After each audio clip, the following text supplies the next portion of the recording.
It's International Women's Day weekend, a time to celebrate the resilience, achievements, and contributions of women. A time to amplify voices that has been silenced, to challenge the status quo, and to demand real, tangible change. But in Nigeria, where the double standards against women in leadership are as glaring as ever, what exactly are we celebrating? So let's talk about it. And to begin with is Senator Natasha Akpoti-Uduaghan. Can we all stop calling her Natasha? She's not your younger sister. She's a senator. All right? It's Senator Natasha Akpoti-Uduaghan, a woman who has dared to stand her ground in the National Assembly, a woman who has faced humiliation and unfair, high-handed display of discipline, the kind that has never been meted out to her male colleagues. The same chamber that tolerates chaos, vulgarity, and outright criminal allegations against male senators suddenly finds its moral compass when it comes to disciplining a woman. How convenient. So, as always, I like to bring receipts. So let's roll the receipts. The Senate President, Godswill Akpabio, a man who has been at the center of protests over sexual harassment allegations, is still sitting comfortably in his seat. No disciplinary actions, no investigations, I don't even see the committee to set up to understand what the harassments are. Nothing at all from his fellow senators, because sexual harassment claims or allegations are quite heavy on the third citizen of the country. Other lawmakers have engaged in bribery scandals, verbal and even physical altercations right on the Senate floor, many of whom are still occupying positions of power, unscathed, male or female. A history of impunity, misconduct, and outright corruption, yet no dramatic calls for suspension, no excessive punishment, no grandstanding about decorum in the House. Nothing at all. But when it's a woman, the same men who joke about impunity suddenly remember the importance of Senate rules. She kisses her husband just outside of the hall, but you bring your 4 wives into the building. But again, who am I? The same system that looks the other way when male senators engage in misconduct, fight to the death almost, suddenly discovers a moral high ground. And then there is the greatest betrayal of all, the women. Not just the silent ones, by the way, but the ones who went on a full-fledged media tour to infantilize this woman and undermine Senator Natasha Akpoti-Uduaghan. Women who should have stood in solidarity, who should have defended her right to be in that chamber, just like any other senator. Instead, they chose to play the role of gatekeepers of misogyny, reinforcing the same oppressive system that has kept women at the mergers of power for decades. These women, some past and some present, chose to throw her under the bus, to soothe the fragile egos of the men in the Senate, to protect their own seats at the table. And I ask, for what? And in the great words of Thanos himself, to what end? And the answer is to maintain the access that they have to the system that never truly protects or respects them.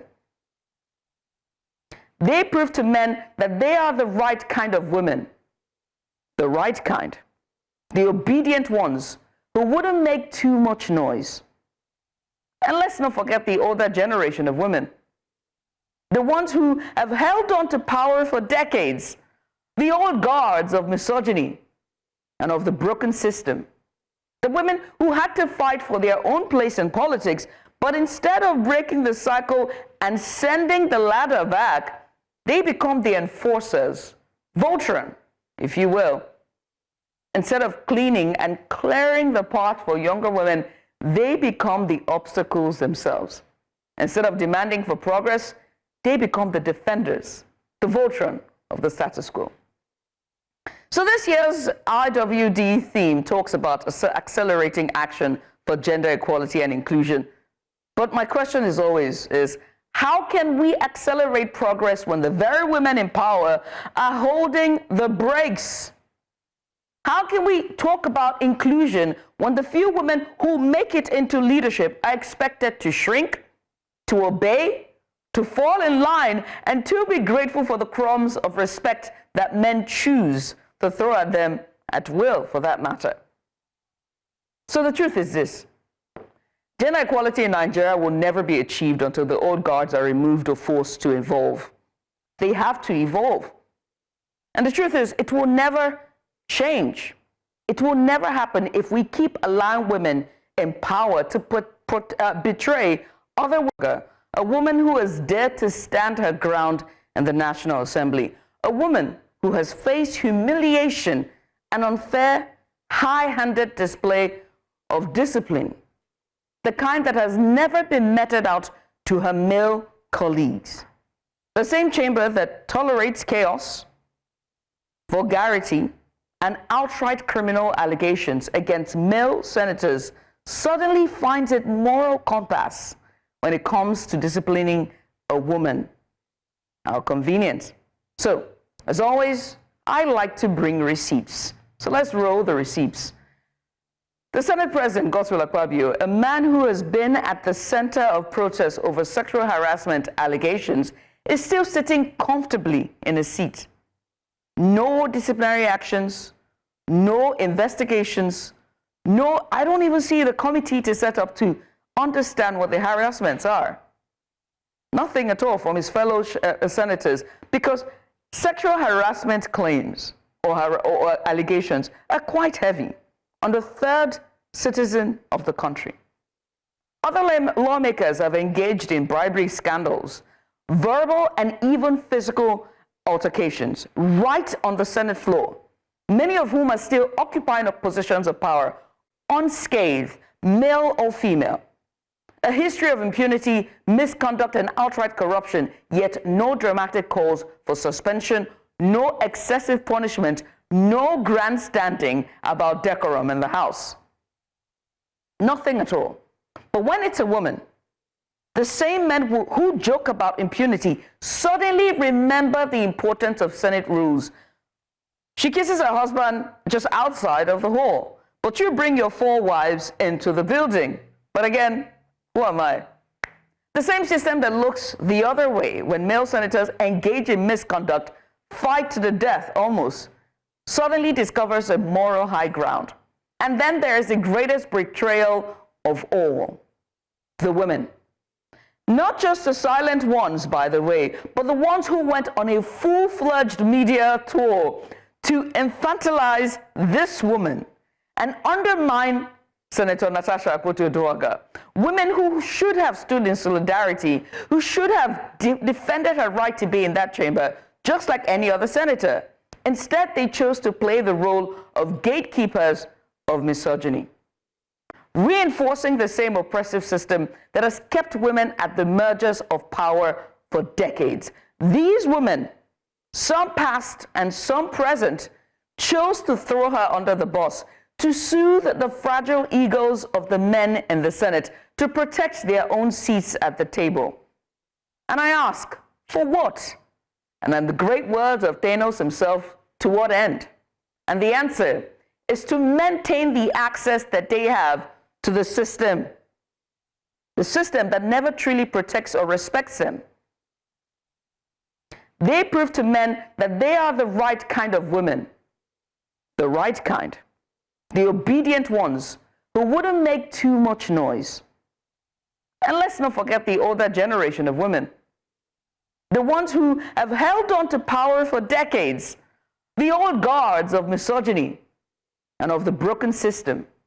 The women who had to fight for their own place in politics, but instead of breaking the cycle and sending the ladder back, they become the enforcers, Voltron, if you will. Instead of cleaning and clearing the path for younger women, they become the obstacles themselves. Instead of demanding for progress, they become the defenders, the Voltron of the status quo. So this year's IWD theme talks about accelerating action for gender equality and inclusion. But my question is always, How can we accelerate progress when the very women in power are holding the brakes? How can we talk about inclusion when the few women who make it into leadership are expected to shrink, to obey, to fall in line, and to be grateful for the crumbs of respect that men choose to throw at them at will, for that matter? So the truth is this: gender equality in Nigeria will never be achieved until the old guards are removed or forced to evolve. They have to evolve. And the truth is, it will never change. It will never happen if we keep allowing women in power to betray other women for proximity to patriarchy.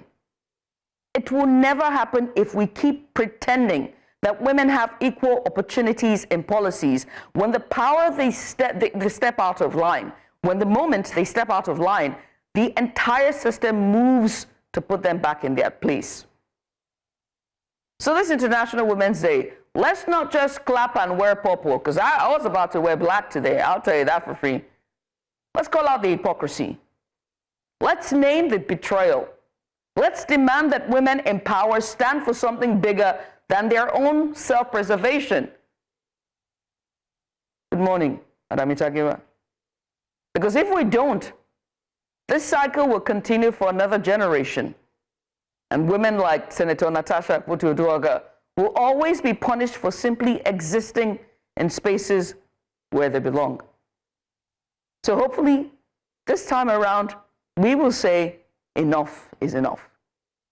But all through the month of March, we will be celebrating women on here. Ain't that right, Mazzino? Well, definitely we have no indeed. other choice but to. And I am ashamed of myself because I didn't know there was a color that went with Women's Day. Oh yeah, it's purple. Purple. Yeah. Does this count? Because it's the Show off. I knew I should have known. Now here's the thing.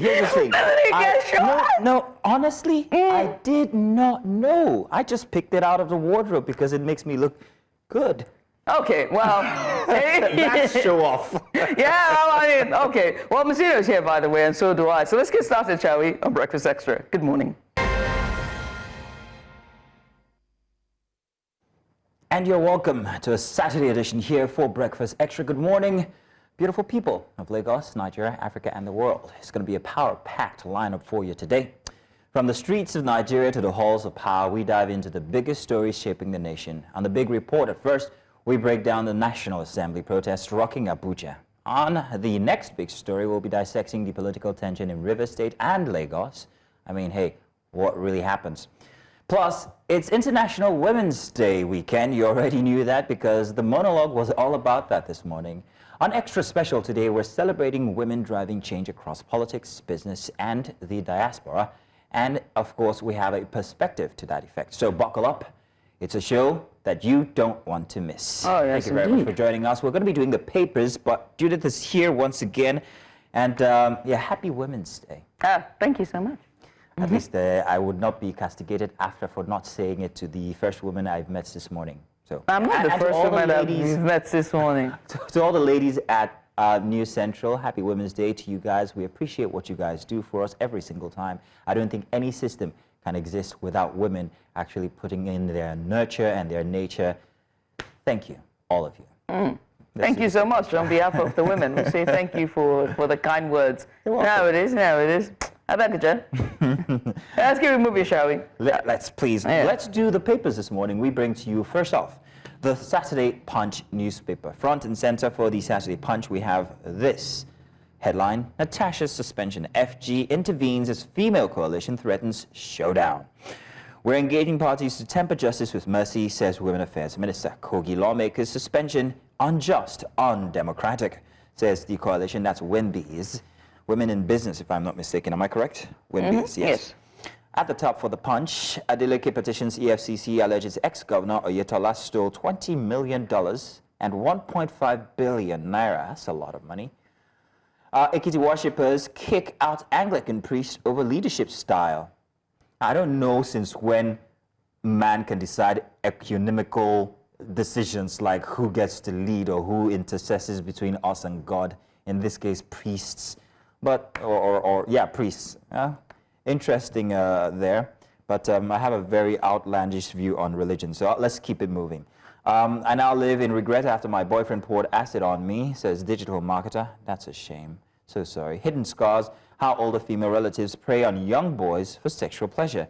And 3 arrested for LASU graduates' murder after Punch report. And at the very far right here, oh, stop. Mr. Macaroni here says, I'm a virgin not prepared for romantic relationships. Many ways to look at that, but this is not the show for that one. Maybe join me on Instagram, I might be telling. And Tinubu rejects 942 billion naira census budget, proposes use of coppers. That's all for the front page of the Punch newspaper this morning. Judith, what do you have?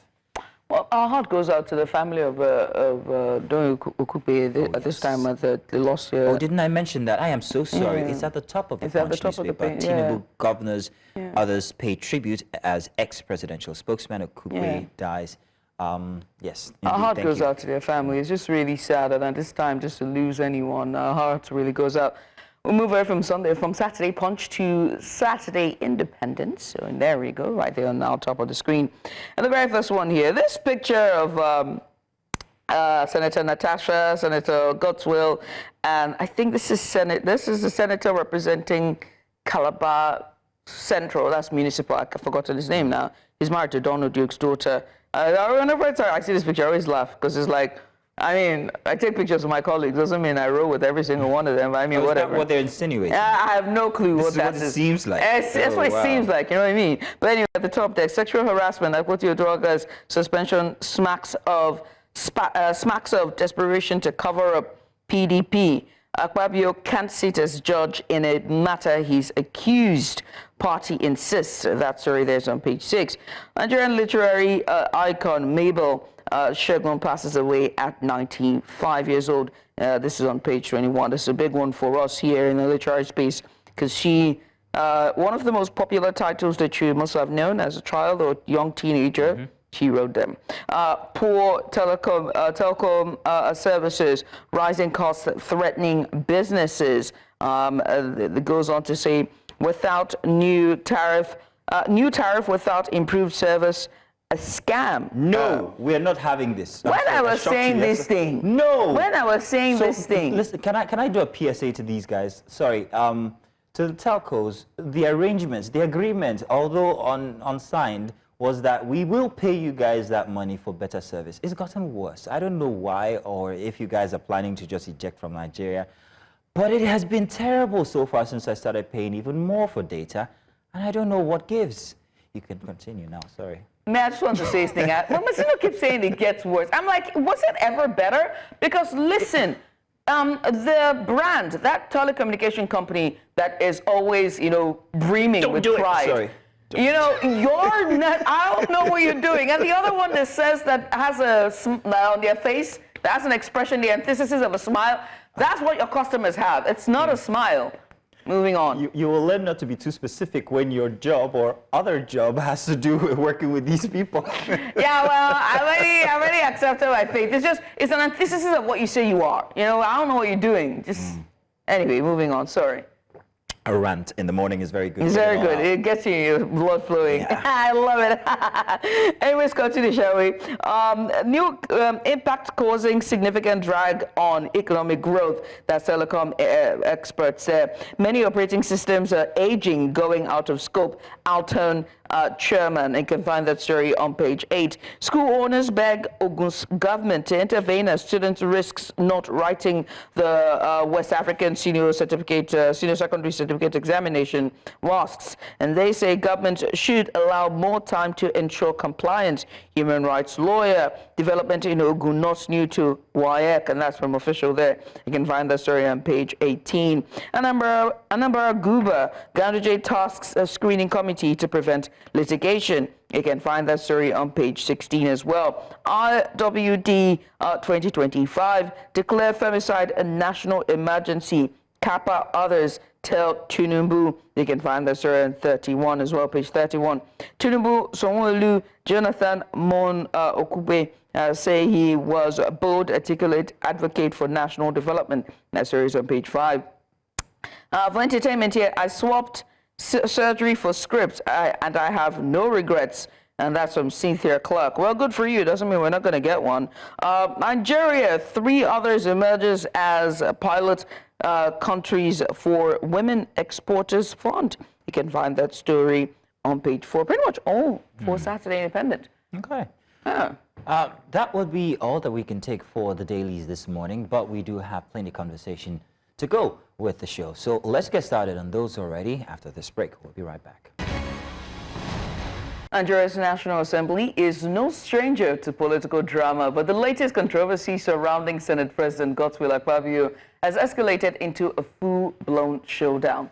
Protests have rocked the legislative complex, with one faction demanding his resignation over allegations of misconduct, while another rallies in his defense, calling the accusations a politically motivated witch hunt. At the heart of the controversy is Senator Natasha Akpoti-Uduaghan, a senator who has found herself not just at the center of political scrutiny, but also the target of what many see as a display of double standards within the Senate.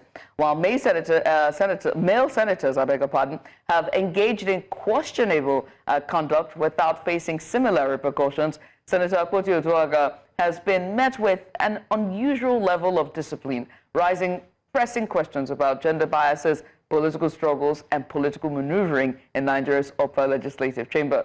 Now, News Central's National Assembly correspondent, Segir Ibrahim, has been following this story and was right there at the legislative complex in Abuja. And he also went out into the street to ask, to feel the pulse of the people, to just get an insight on what really is Nigerians' mindset regarding the showdown at the National Assembly. Take a look.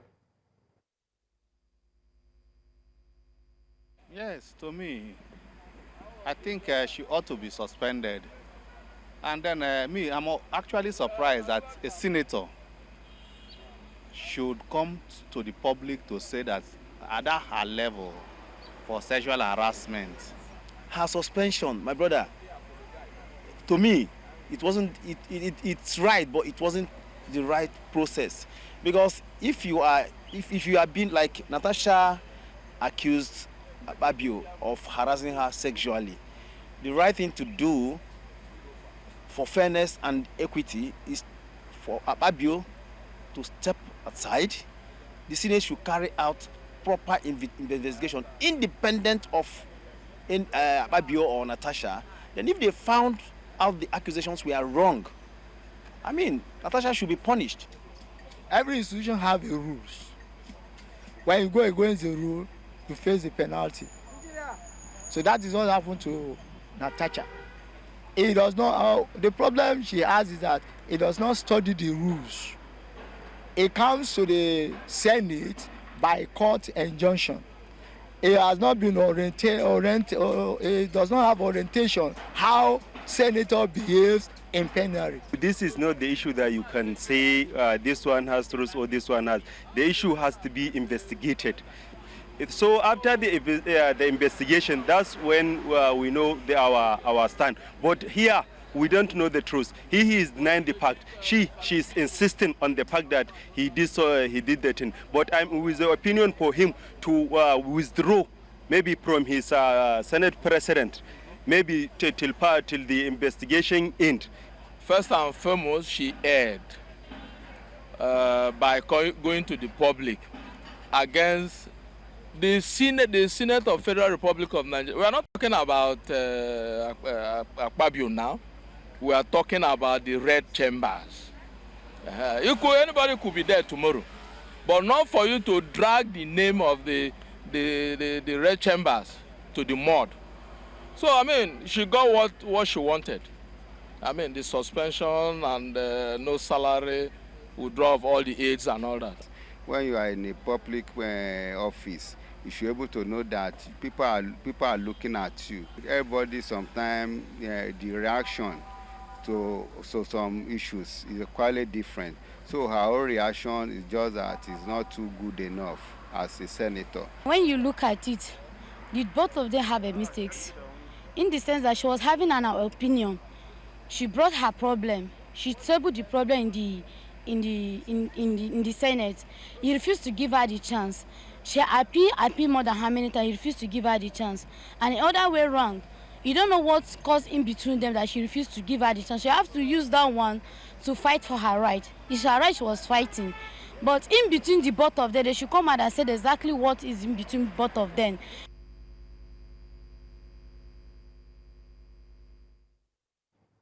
Well, many thanks to Sagir Ibrahim for that report. And just beyond the protest, right, the unfolding drama poses critical questions. Is this really about accountability, or is it a reflection of deeper political power plays? And what does this, controversy reveal about the state of Nigeria's democracy?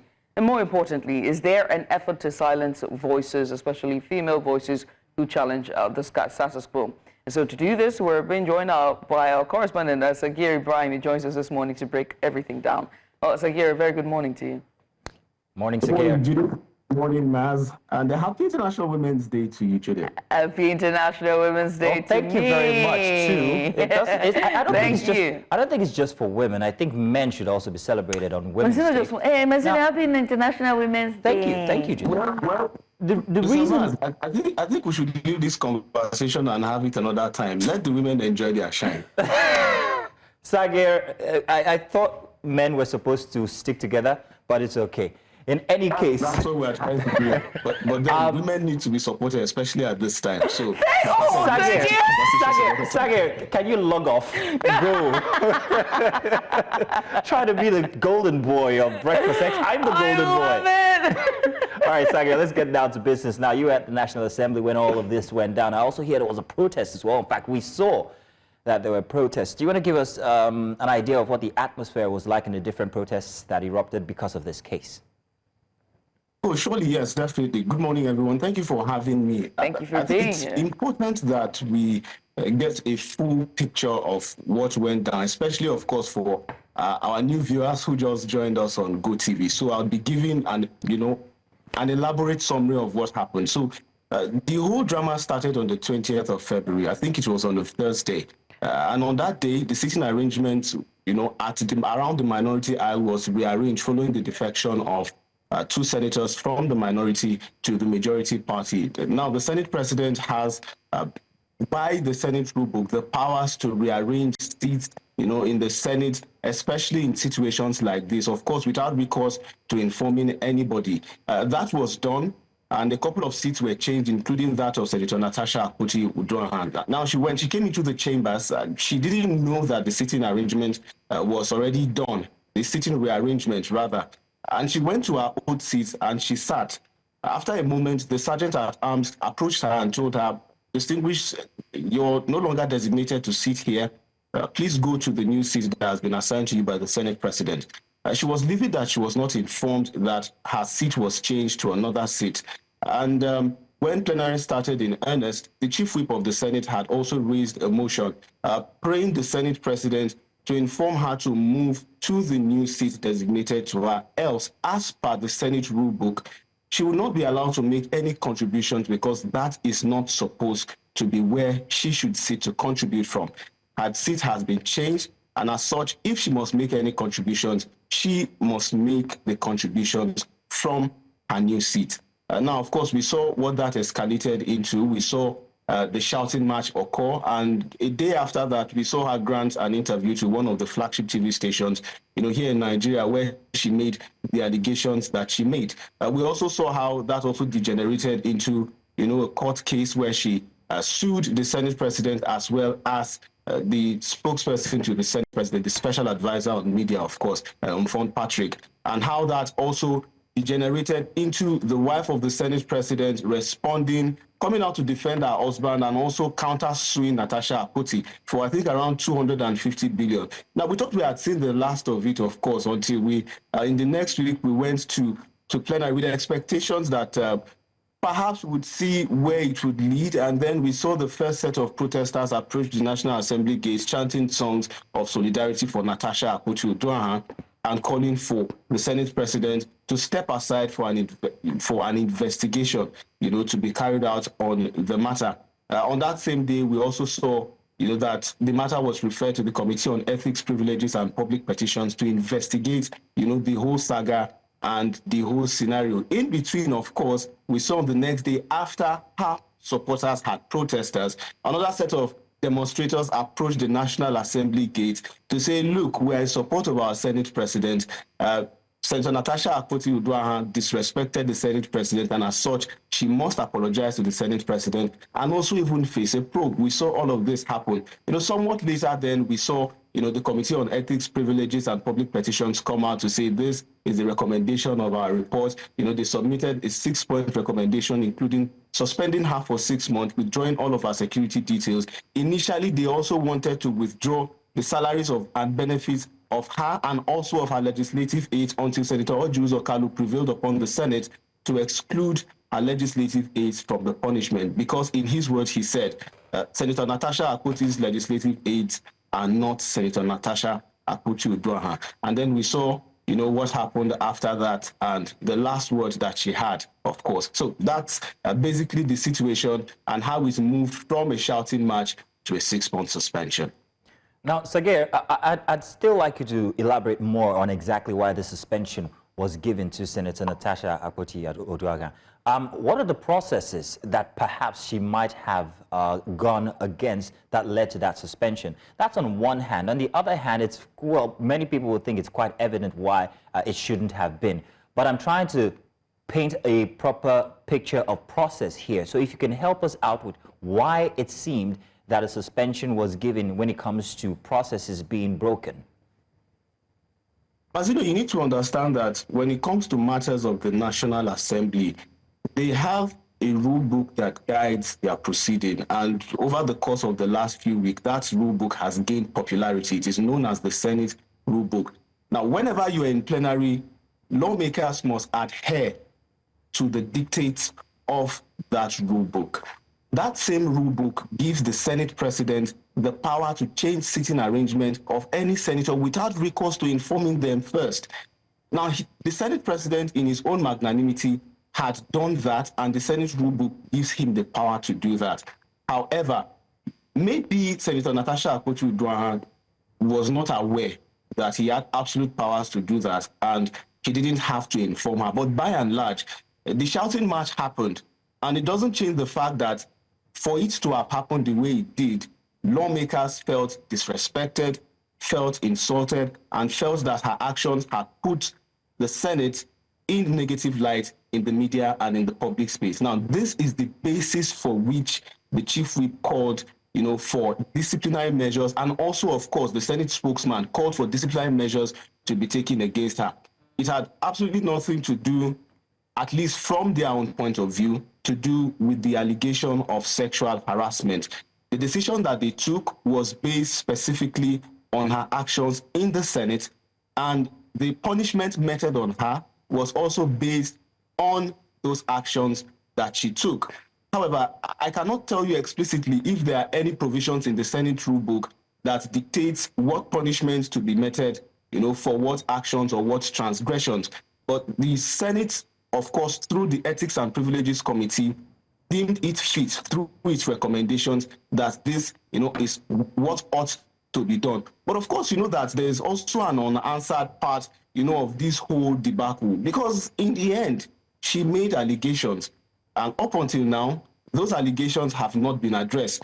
You'd recall that she had submitted a petition against the Senate President sometime within this past week on what she called alleged sexual harassment.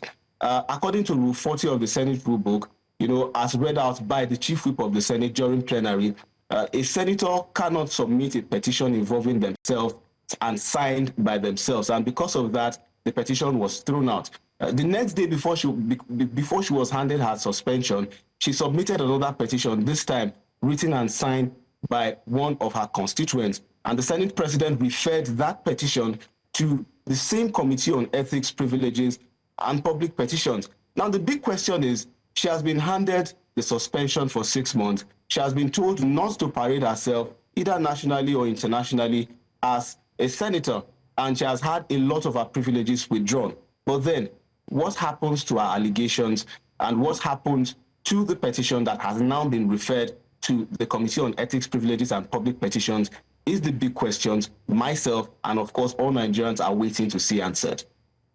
Well, I mean, thank you so much for just, putting that into perspective, because I'm going to throw another question to the rhetorical questions you just railed out, and that is this punishment or this disciplinary measures high-handed? Because if you were to compare her behavior that is so crass and uncouth to that of the other male counterparts also in the House, whether past or present, it begs to ask the question of double standards.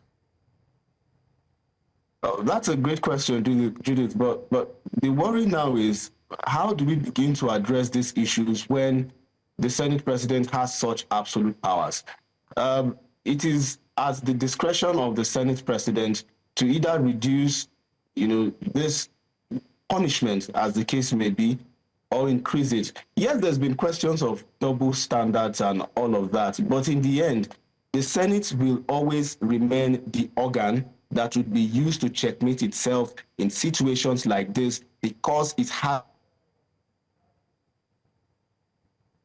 in all of the conversations that we've been having, we keep falling back to the Senate rulebook. And that's because whether anybody wants to accept it or not, when they get into plenary, into that chambers, and deliberations begin, there is absolute immunity covering every lawmaker. But then again, that doesn't mean that they must not abide by rules. And this is where, again, the Senate rulebook comes in. So you see, it is now at the discretion of the National Assembly, in this case, the Senate, to agree, appeal, increase or decrease the level of punishment that will be meted to a senator for whatever actions that has been taken. And then you would also recall that her actions, of course, did not sit well with her other colleagues, because they were also furious. In fact, in the situation where the Senate President read out the second recommendation, of her punishment, that she be given an opportunity to submit a written letter of apology to the Senate and the Senate President for her actions. When it was put to a voice vote, the lawmakers shouted a resounding nay initially, before the Senate President read it out again. So this sort of gives you perspectives of how these lawmakers are feeling about her behavior.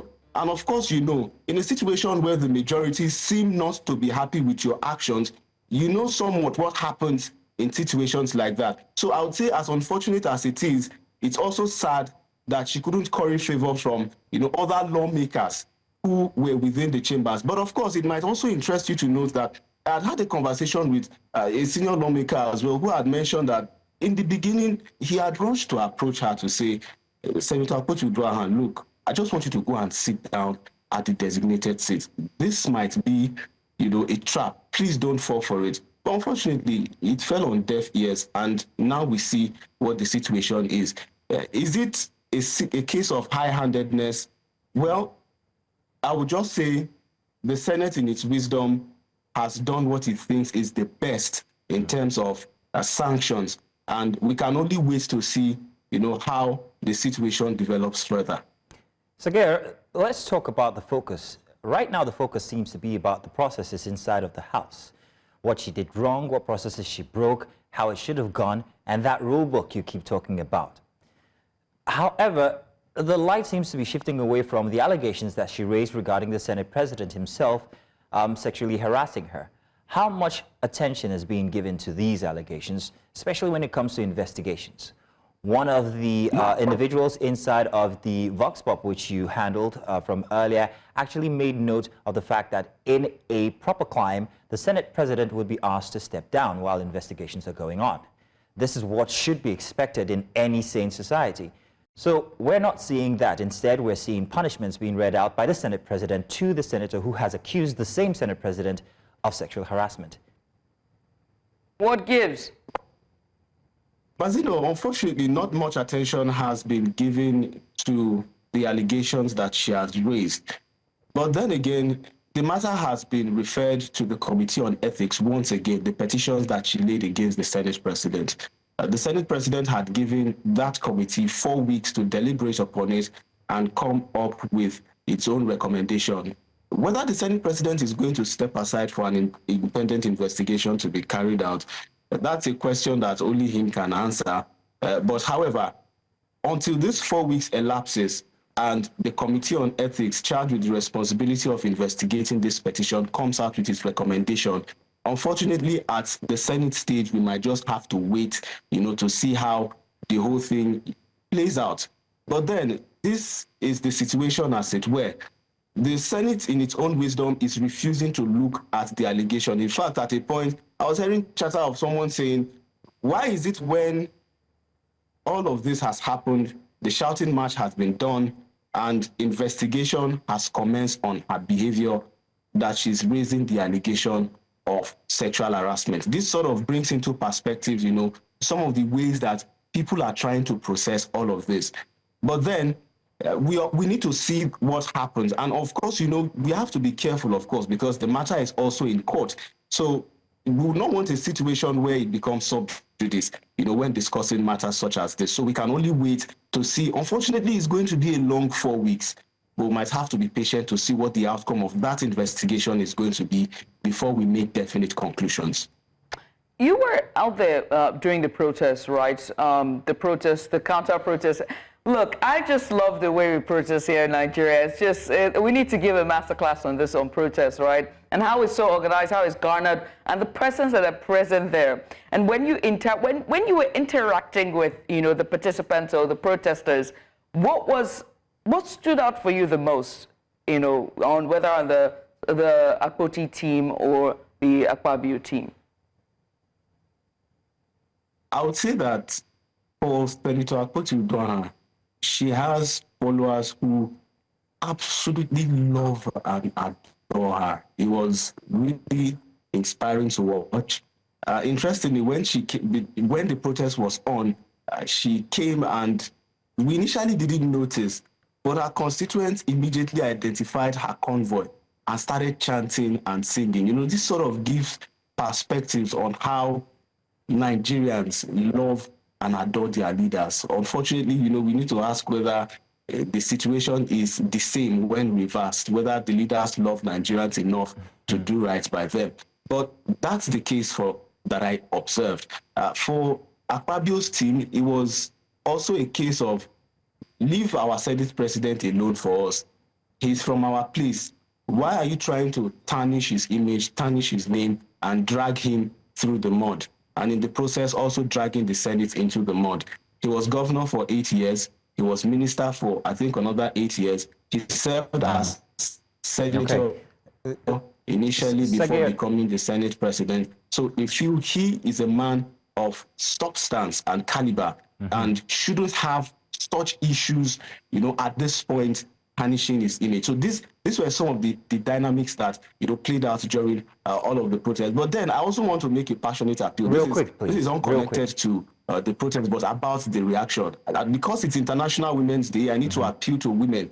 So please oblige journalists when they approach you for interviews.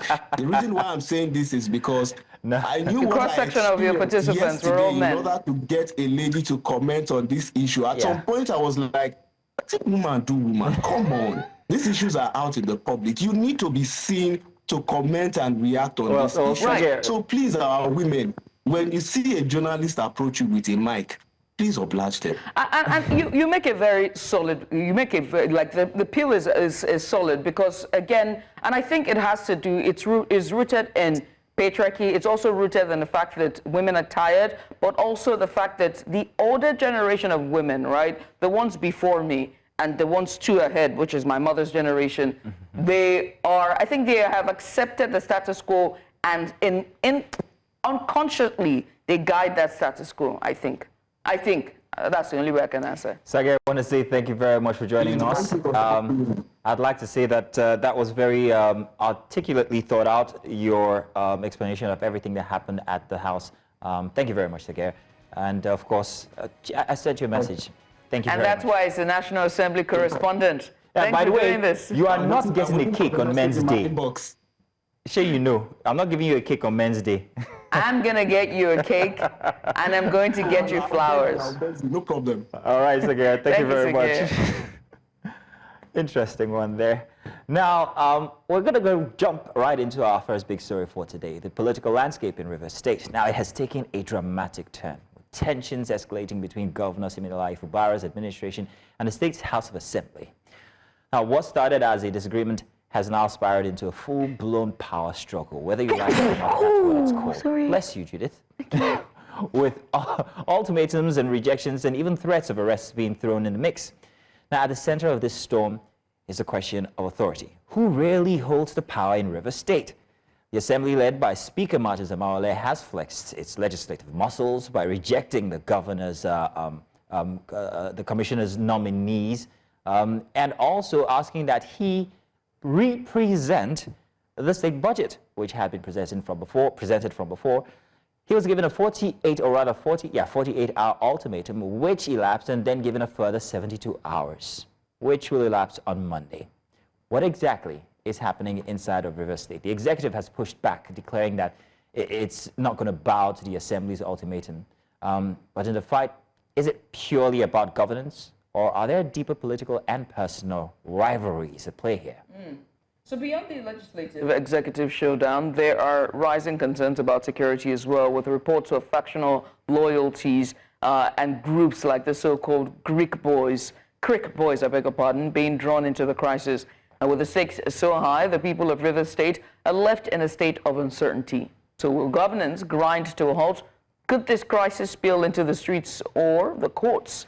To break down the legal, political, and governance implications of the standoff, Shugbe Eli. He's a lawyer and public affairs analyst, and he joins us live now to have this conversation with us. A very good morning to you, sir, and thank you so much for joining us, Mr. Eli. Thank you.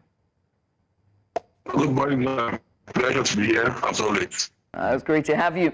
Let's start with the basics, shall we? How did we get here? What's the root of this crisis between Governor Fubara and the Rivers State Assembly? It's a family affair. It's a family affair. And that's just some of the gist. You recall that ahead of the 2023 general elections, both Governor Fubara and the Assembly came from the same system, same political party, led by now FCT Minister Nyesom Wike. So whatever disagreements you see now arose from an agreement that previously existed. They were all elected, and remember that the PDP returned all the candidates and the fielded from governorship to the Senate, to the House of Representatives, where they lost some seats, one to Labour Party, one to my party, the APC. But at the same level, again, they cleared all the seats at that election. So even the governor too at the initial stage, there's a family affair. And essentially, members of the family are disagreeing over certain issues that were not privy to, as it were. But the boomerang effect on the state is so clear to everybody now. Mr. Eli, it is clear that, well, with the court ruling that the governor must represent the budget to the new or old or whatever you want to call it, members, the 27 members that were absent from before. But regarding the situation of the commissioner nominees, do they have the legal right to actually dictate these appointments?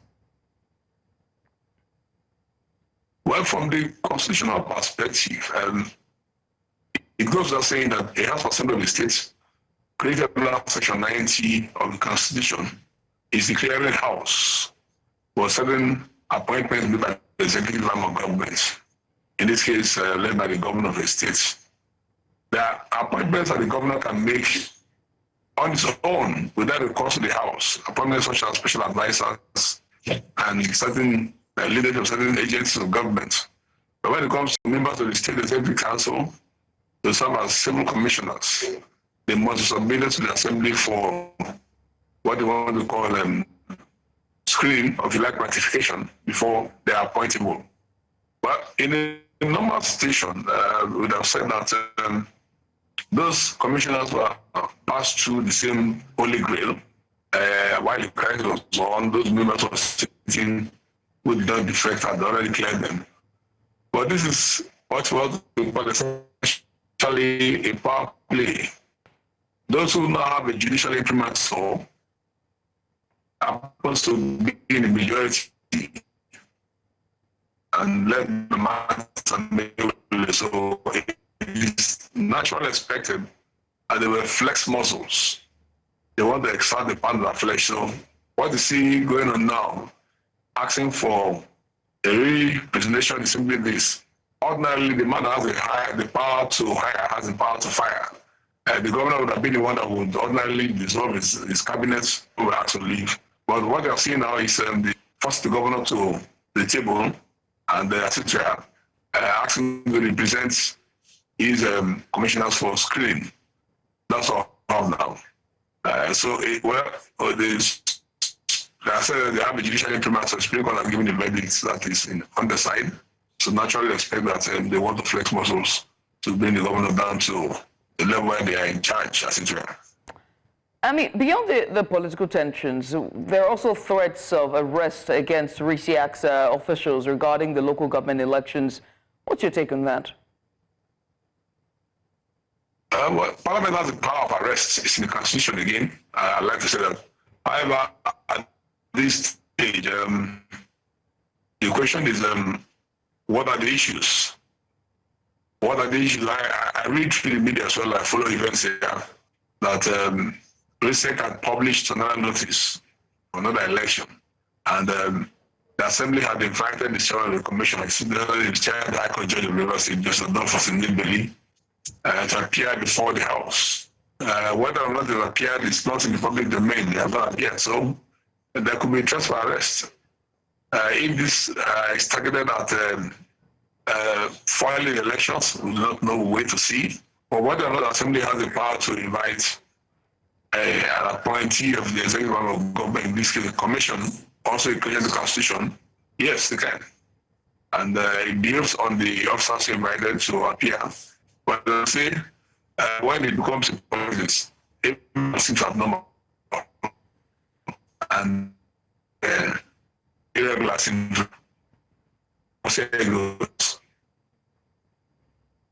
Okay, we seem to be having some issues with your audio, so we're hoping that you can still hear us and that it gets better as I ask this next question.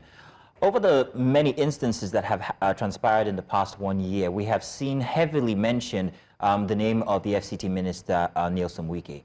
In this instance, however, we've heard it less and less. Now, I'm asking if we are seeing a process where legislative and legal processes are absolutely taking over and then influence is becoming less of an influence. Do you think that the influence of the FCT Minister is beginning to, well, go away and legislative processes are simply taking the space that they should have been doing from the start? I wouldn't agree. I wouldn't agree because we cannot divorce what's happening from the historical background of the emergence of these dramatics personnel, whether they're in the executive arm of government led by the governor or in the parliament led by Amaewhule-led. They all came from one sort, like we said at the beginning, is a family affair. And the family is headed by Nyesom Wike, now FCT Minister. At the time he was governor, he made it public, he said it. He bought the funds for all these people.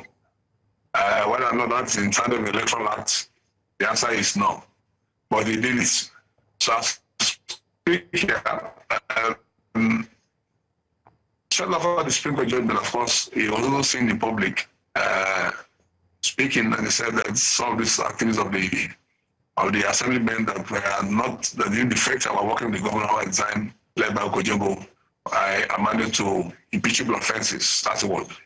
And subsequently, as a leader, when he speaks, his word will reverberate with his followers.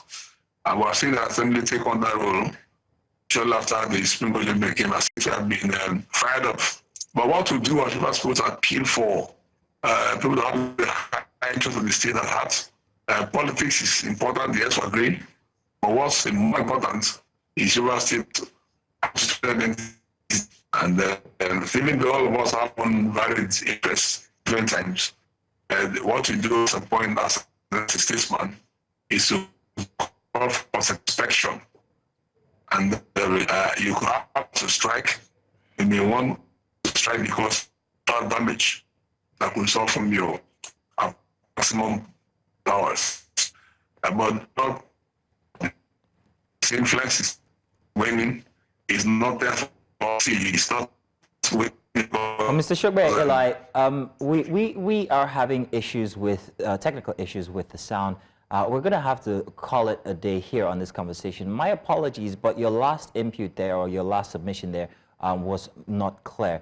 We'll have to fix that and maybe perhaps bring you at another time to give us that last submission. But thank you very much for honoring us and being inside of our first hour. Thank you very much, Mr. Amaewhule-led.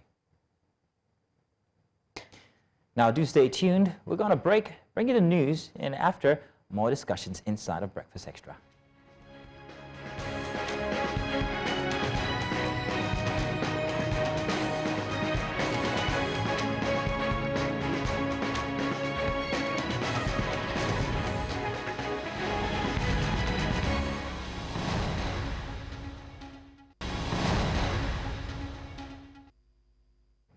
And welcome back. It's time for Breakfast Headlines here on Breakfast Extra. I am Judith TV. We begin with the International Women's Day celebration as a coalition of civil society organizations along with the Public Accountability and Participation Initiative has urged President Bola Tinubu's administration to declare rising violence against women and the escalating femicide crisis in Nigeria a national emergency and a threat to national security. The coalition also weighed in on the ongoing controversy between Senator Natasha Akpoti and Senate President Godswill Akpabio, condemning her suspension by the upper chamber of the National Assembly. In a joint statement issued on the occasion of International Women's Day 2025, the organization stressed that this year's theme, Accelerate Action, highlights the urgency of dismantling entrenched structures of violence, patriarchy and oppressive norms that continue to endanger women's lives and hinder their full potential.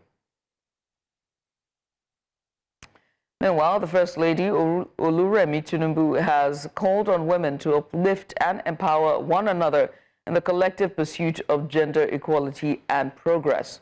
Her call comes as Nigeria joins the global community in celebrating International Women's Day 2025. The First Lady emphasized the crucial role women must play in shaping a more inclusive and equitable society. She also celebrated the strength, resilience, and achievements of Nigerian women across various sectors, recognizing their invaluable contributions to national building.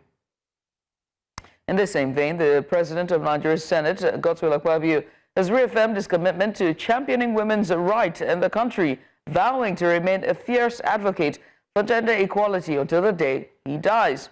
Akpabio made this declaration during an event at the Senate to celebrate the International Women's Day 2025 with the theme Accelerate Action, Economic and Political Inclusion, Walk the Talk. The Senate President restated his commitment to pursuing and pushing for the passage of 5 key gender bills currently under discussion in the Senate, while describing women as better managers and strong decision makers, saying that their pivotal and vital role in governance and leadership cannot be overemphasized. Fake. We must tell women not to use tears to look for sentiment when they are making false accusations. We must also let women know that governance is not about vanity. So if a common seat can cause the kind of hulubalo, and then you ask why don't you want to move from the seat, and somebody sits on television and says that is the only place that the camera catches me where, are we doing beauty contests in the Senate? It's a serious place. It's not a place that you come to look for camera to catch you. They will always agree, but at this point, I'd like to disagree with you. This is such an interesting time to be a Nigerian woman. It's also a powerful time. Because for the first time in the history of Nigeria, we have the biggest budget, a 1,000% increase. It's never happened in Nigeria before. It means that we have more resources, and without resources, you can do nothing. All of our policies are outdated. Some are even 23 years old. We don't have the... Similarly, the Deputy Speaker of the House of Representatives, Benjamin Kalu, has congratulated Nigerian women on International Women's Day, highlighting the importance of economic empowerment and inclusion. He acknowledged the invaluable contributions of women to the socio-economic growth and development of the country. However, Kalu noted that despite these significant contributions, women continue to face barriers to political inclusion. To address this challenge, he stressed the need to reserve seats in parliament through legislative measures, ensuring greater participation of women in politics. Away from the International Women's Day, the Transmission Company of Nigeria says that it has set a 2-year target to scale up its capability and capacity to effectively evacuate about 10,000 megawatts of electricity when generated. The managing director of the company, while speaking to State House correspondents in Abuja, says that following large-scale investments in Nigeria's transmission grid by the current administration, the company is currently scaling up its capacity and will be ready to deliver electricity to Nigerians without hitches in the future.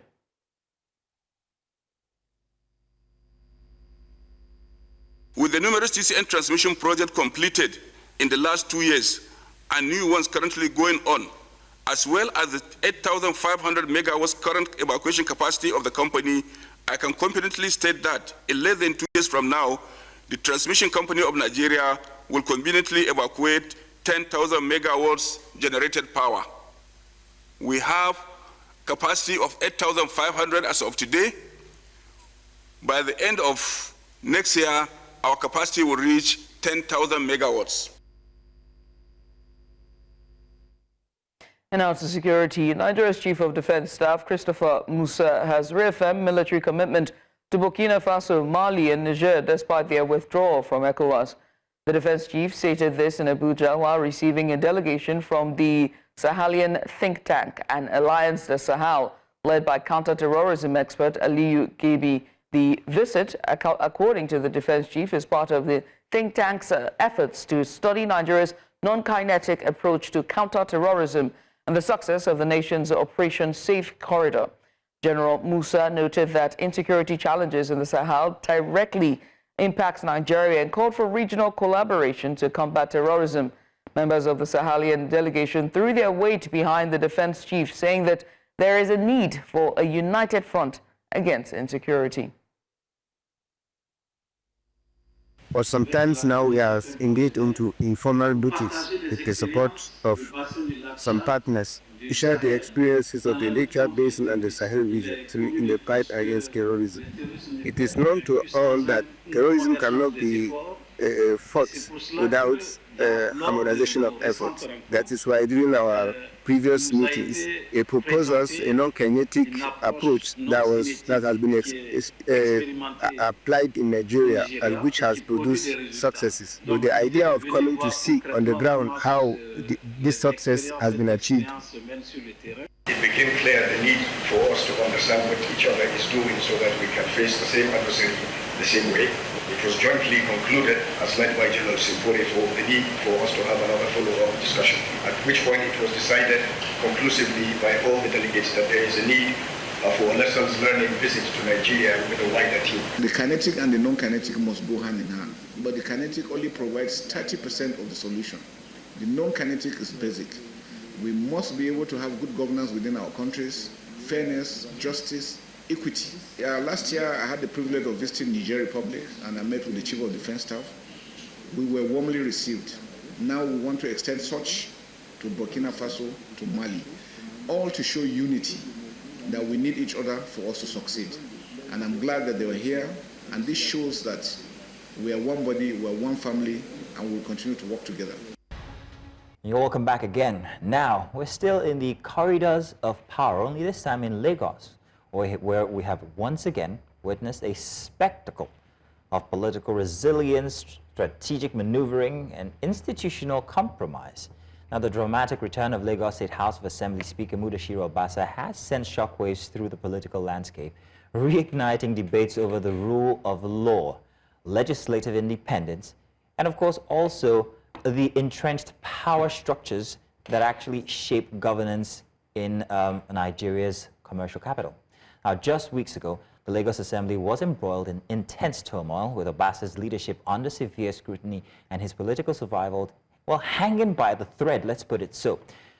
The conflict escalated into a full-blown crisis with power blocks within the ruling party jostling for control. Yet, in a stunning turn of events, Obasa has not only weathered the storm, but returned to his seat of power like he never left, raising pertinent questions.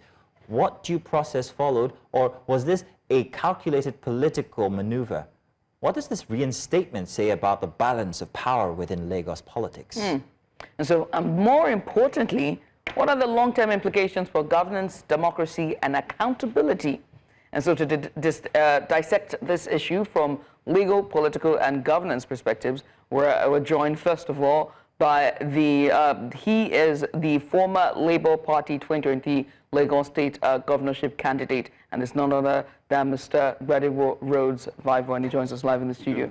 Good morning. Morning. Good morning, Thank you Mr. very much Vivo. for joining us. Thanks for coming on. Thank you. I mean, we're also, during the course of this conversation, we're going to be joined by Professor Anthony Killer. He's the Director General, Commonwealth Institute of Advanced and Professional Studies. Hopefully he will join us during the course of this discussion. Now, so much has happened in Lagos to begin with. Let me start with your general take on all this happened. Obasa has returned in what is now described as both a political comeback and a strategic power move. What's your take on this development? Spare nothing, please. There's nothing strategic about his comeback. It's just the level of state capture of Lagos has just been laid bare for all of us to see. This is, for me, it's an abomination. It's an abomination in the sense that a majority of a state assembly made a decision to select another speaker to represent them. And that decision was not respected. They had to witness the state assembly be invaded by men with weapons. The DSS come out to say that those men were not DSS operatives. Till today, we don't know who those armed men are. They discovered stash of weapons at the State Assembly. Till today, we don't know why those weapons were in the State Assembly. They started a process in court where the majority of the State Assembly members came out to say fully that they stand behind their decision. They're willing to go through the legal process. But somehow, they were still pressurized and forced to take somebody that they've already alleged for gross financial misconduct, huge amounts of money. And also when you understand that Lagos State has the largest budget for the State Assembly, over 120-something billion. The other state that comes close to that is Plateau State, which is about 45 billion. So Lagos State is about 5 states combined in terms of the budget for the State Assembly. We spend so much of our Commonwealth on that State Assembly, and this is what we get, where they cannot even represent their constituents and the interests of Lagosians freely, because ultimately the interest of Lagosians is cutting down on financial misappropriation. The idea that someone is spending 17 billion on a gate, these are things that his people alleged him of doing. And there's been no investigation into any of that, and they've just brought him back. So it has been laid bare before us, one, that democracy, the will of the people, the will of even their own people does not matter. There's a state capture, and it works completely for the benefit of a certain power block. And that's all they're there to do, rubber stamp and follow instructions. So I'm going to come back to you guys. I have a couple of questions that will follow what you have just said, but I'm told that we have with us Professor Anthony Killer. He is joining us via video call. He's the Director General, Commonwealth Institute of Advanced and Professional Studies. Professor Killer, you're welcome. Thank you very much for joining us, sir. So I'm hoping that you heard Mr. Rose Vivor here and his submission regarding the situation in the Lagos State House of Assembly and the structure that he has laid down regarding the fact that these senators actually chose somebody else, but then again, what he describes as state capture seems to have taken over the processes. Now, let's talk processes. In the first place, Professor, was process followed when it came to his impeachment, when he came to his removal? Was process followed? And then in furtherance to that, his coming back, is that a return to process? Professor, please. Well, what I think in terms of process, yes, in terms of process, it's good to be here. I think that it's important, for citizens and residents to look at the process more than the politics. And in terms of process, it is safe to say at the point of removal, overall due process was followed in the sense that more than a qualified majority voted out the speaker. I understand that some people have argued, some of my legal colleagues have argued that because the speaker was not served, nor was he present during the hearing, I think particularly because he was not served, that there are grounds to dispute that process. And on the other hand, the process by which it was reinstated was also done, unanimously, and nobody objected, nor did anybody bring up another name. So in terms of process, I think they're more or less safe. The problem is less of the process and more of the politics. And when you look at the politics, you see what you realize is that if you're not a politician, if you're not interested in getting them out, you have less passion. What you have is more concern with the level of leadership that we have. So we've had 49 days of motion without movement, because what did they do? They dismissed the speaker, brought in another speaker. In the middle of that, they cried, they marched, they sang. DSS came in, DSS did not come in. People speculated and there were rumors. Then, 49 days later, we just returned to where we are. The speaker, the lady speaker, Miranda, resigned. The old one, Obasa, came back, and the speaker went back to be a deputy speaker.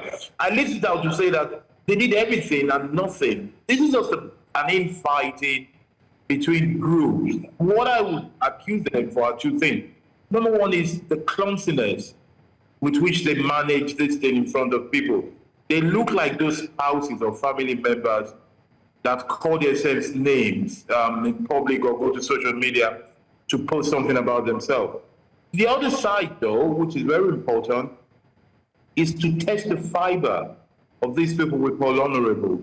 You seem to be having issues there with Professor Kila's connectivity. We'll try to bring him on, all thanks to the gremlins. Back here in the studio, we have with us the one and only Mr. Rhodes Vivo. He is the former governorship candidate for Lagos State. I have to ask you about Lagos politics, right? Mm-hmm. The perception about Lagos politics is that there's a single power block that dominates, the political or the corridors of power. With this reinstatement of Obasa, does it uphold that perception? Oh, certainly. It upholds it in every way, and it even shows that even within their party, they do not have respect for the people that have been voted into office. So usually, when you think about politics and how it should be, a person that's in the state assembly has a certain amount of constituency backing that got that person into office. Now, when that kind of person is not respected, their wills and desires are not respected, especially when you consider the majority of them voted in a certain direction, it shows you that the entire APC structure just exists as an SPV for the appropriation of resources from Lagos State and the perpetration of a certain group of people in office and in power. That's what it is. It's the ambiguity for me. Each time we talk about state capture or people who are profiting from Lagos State, it's always very ambiguous. And I'm waiting for the day when somebody will come out and actually say the names. Bola Ahmed Tinubu, your president, is the one that is masterminding the state capture of Lagos State, along with the GAC, who did not actually agree with him. The Governor's Advisory Council from Baba Olusi and all of them, they stood for a certain amount of time with the State Assembly, right? And according to reports and what we've read over the past couple of weeks, Bola Ahmed Tinubu felt miffed that the president, Bola Ahmed Tinubu, felt miffed that the State Assembly could make this decision without carrying him along. Right, but you are the president of Nigeria. What concerns you? What is going on in State Assembly? They are supposed to be independent legislators who all got into office with their own mandate. And if the majority of them feel a certain way, they should be allowed to express that. That's why we're in a democracy. right? And again, when a democratic principle no longer works, that's why we call it state capture, because there's a seeming appearance of democracy, but in the reality, the will of the people are not followed. So what you're saying is that every instance that led back to Obasa's return was orchestrated by who? I would say the president, Bola Ahmed Tinubu. But they have said that this is not a case of federal might. It has nothing to do with federal might and you know, the president. I remember when the assistant to the Speaker Obasa was here, he was saying that this had nothing to do. But he seemed also very sure about his return to the House. But they've always said it has nothing to do with the president. You see, the problem with APC is that their politics is about deception, manipulation, and a lot of lies and propaganda. They know they are doing A, but they'll come and talk about B and C. Okay, how was it that the police escort, the security aids of a sitting speaker was withdrawn, and then Obasa had security given to him? How is that till today nobody can actually explain to us how armed men desecrated the State Assembly and invaded it, and DSS is denying, and so many other agencies are denying it. All of this has to come with the backing of the federal government, right? And from everything that has come out in the papers and all of that, it's clear that Obasa, Mudashiru Obasa, the current speaker, had the backing of the federal government. Let me ask you, now that it makes you wonder if the president is truly and indeed, you know, very instrumental in his reinstatement. It makes you wonder, how did they go behind him to remove him as speaker or vote him out or with a vote of no confidence?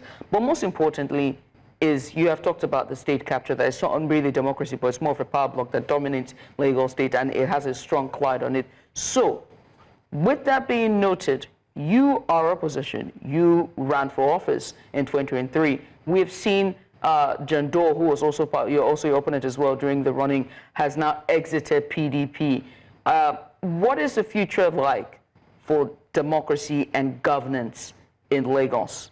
Can this power block be dismantled? Certainly. I mean, the power block was dismantled when Bola Ahmed Tinubu lost Lagos in his own election. It shows that the people of Lagos actually want to change. They want something different. In relation to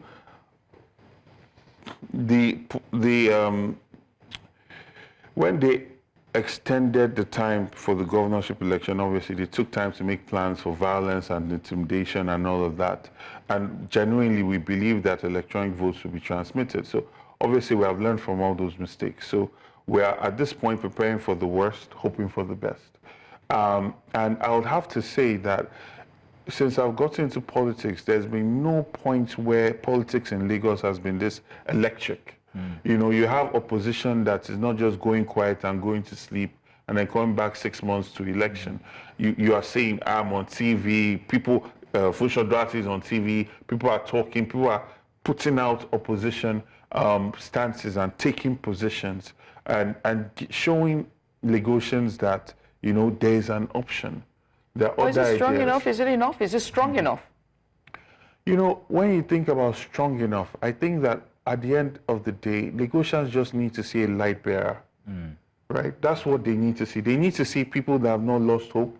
They need to see people that are consistent and persistent. And the main strength, the only way that things are going to change in Lagos is by power of the people. It's not going to be by power of force or by power of spending. It's by the people coming as they did in 2023 and stand. Now, what we need to organize is to ensure that people are going to be able to vote freely. Nobody is going to be able to intimidate anybody. Nobody is going to be able to hurt anybody and get away with it. And that is where we are now, because the people must be allowed to have their say in an election. Can I throw another equation inside of the math exam? Now, there were plenty of talks regarding talks regarding the constituencies of these members, these speakers, past and present. Obasa is from Agege, yes. and then Miranda is from Miranda, Honorable Mudashiru Miranda. It is Women's Day. Is from Apapa. And there were talks about how this plays into the politics of things and why there seems to be a race to get Obasa back in as speaker. What do you say to that? But I'm being informed that we have Professor Killer. We have a very iffy network with him, so we want to get done with Professor before we come for your response to that question. No problem. Professor, the past week has shown that, well, a few weeks has shown that, well, I'm being informed that his, oh dear, I'm so sorry. We'll have to come back to you regarding that math equation. Okay. So to me, after the same president pushed a Muslim ticket to take over a Fulani Muslim that had created so much division in Nigeria, I don't think he has the moral standing to be talking about zoning, right, and balancing. For me, I see the APC use the word balancing just as a tool to get what they want. For the sake of our viewers, could you explain how this zoning plays into the grand scheme of things, please? Okay, so from what they described, they want a situation where the governor is from, there are 3 central districts. So there's Lagos Central, there's Lagos West, there's Lagos East. So they want a situation where the governor, the deputy governor, and the speaker of the house all come from, represent the 3 central districts. But at the same time, there was conversation about somebody else coming into position that comes from Lagos West, from Badagry division or from the Ajurumi division. There are other people. Lagos West is 10 local governments, right? And they have, the APC has a majority, right, in the state assembly. So they have representatives in that entire central district, right? And they could have selected anybody else. But the thing is, they needed Obasa to come back because he's a major clog in the wheel of state capture.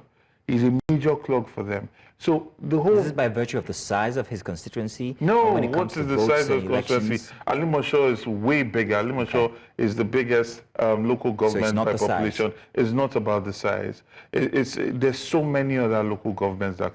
Badagry has been left out of the equation for so long. They have given to a speaker from Badagry. The entire Badagry division has not really experienced good governance or experienced the advantage of good government. They could have given to somebody from that division. They didn't, right? So it's not about that. Those are just the, again, it's like the more you look, the less you see. Those are just the narratives they put out there just to get him in, right? And then he's staying there again. They just proceeded to restore the structure and status quo that they've been enjoying. So what power they're in inside of the Agege constituency if it's not the size? It's about him and his loyalty to the president and his loyalty to the state and process of state capture. So you're that's where alleging it begins, payback. that's where it ends.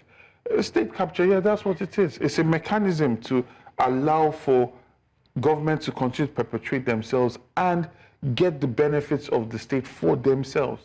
I find Lagos very precarious and very peculiar, especially when it comes to the fact that it's not just politics in terms of high society and social class. You know, in politics, there's also some sort of power tussle in there as well. There's a political class.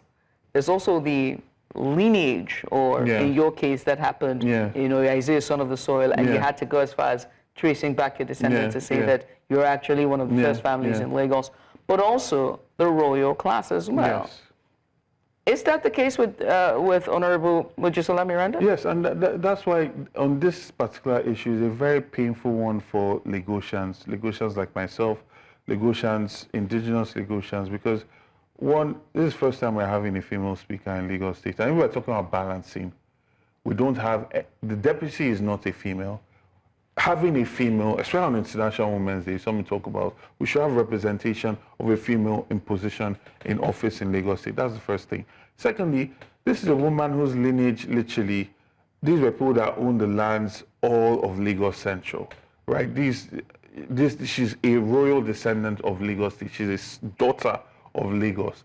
And indigenes of Lagos have been clamoring to have greater say in the affairs of Lagos State, to be at the helm of affairs in Lagos State. And that's why they came out fully in her support.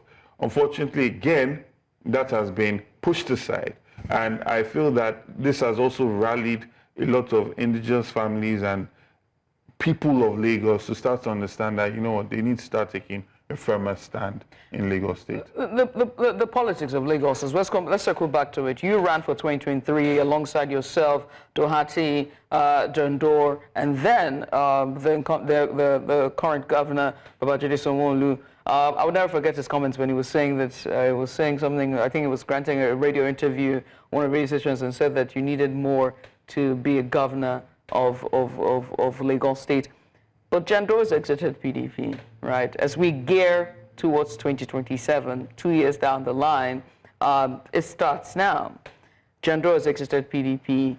PDP seems to be struggling in terms of opposition, not only at the state level, but also on the federal level as well, when it comes to strong voice and strong opposition to speak truth to power.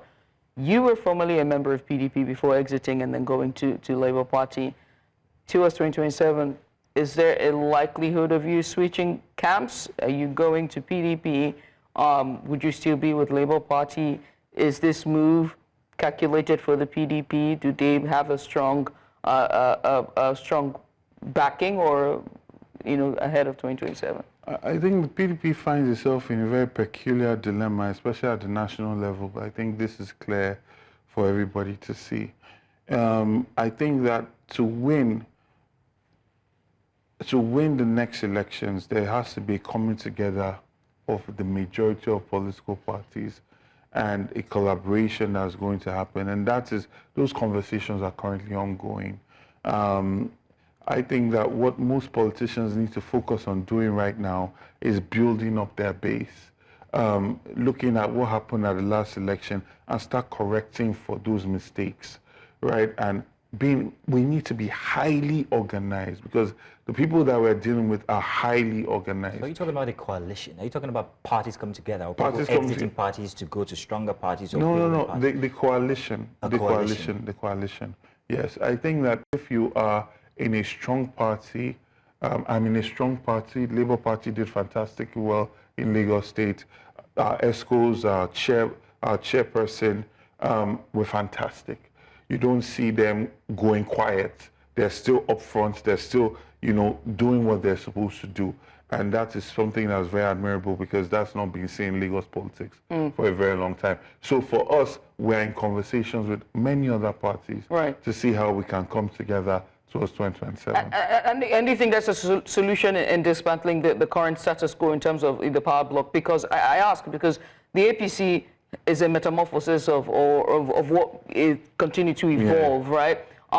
For them to still have the kind of power cloud that they have over the state, they had to continue to evolve, and now to the point where they're now on a national level, and they're very aggressive in trying to take over the other states that it wasn't theirs, trying to switch it over from PDP or Labour Party to the same way you see in the US when it goes from blue state to red state.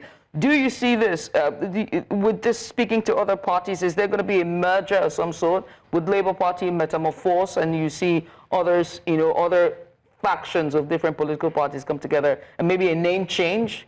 I don't see a name change happening. I don't even think you can register a new party in this kind of government. Nobody's going to allow you to do that. I think it's an action congress, and then I think if Jonathan looks back, he would understand. President Jonathan, sorry. Yes. If he looks back, he would have seen the loopholes he left. And unfortunately, the people that benefited from those loopholes are far more aggressive and closed all those doors. So we are going to have to be very creative with the kind of opposition we play. But honestly, these are people that cannot come out and campaign based on their antecedents or what they've done. This is a governor that avoided and dodged all the debates. And then when we won the presidential election in Lagos State, he became a hairdresser, an electrician, and an usher all in 1 week, right? So these are not people that won based on their ideas. Let's make it clear. These people won based on violence and intimidation. And everybody in Lagos saw it. America put out a statement on that. The European Union put out a statement on that. So when we talk about them as they are sophisticated, no, they spend a lot of their energy on trying to intimidate and use money and violence to secure power. Now, the opposition must understand that you cannot be a gentleman and be going into politics expecting that the other person is going to be a gentleman. What they are is what they are. They've shown us what they are. Now we must respond to that. And that's where we are now. There's It's no not about ideas. It's not about the benefits they brought to Lagosians. Because if they have, all they need to just come out and say is, look at how many affordable housing we've done for all these people. Look at how many children are now back in school and have fantastic education. Look at how we can open the taps in Lagos Island, Apapa, and everywhere the way we used to open it in 1910.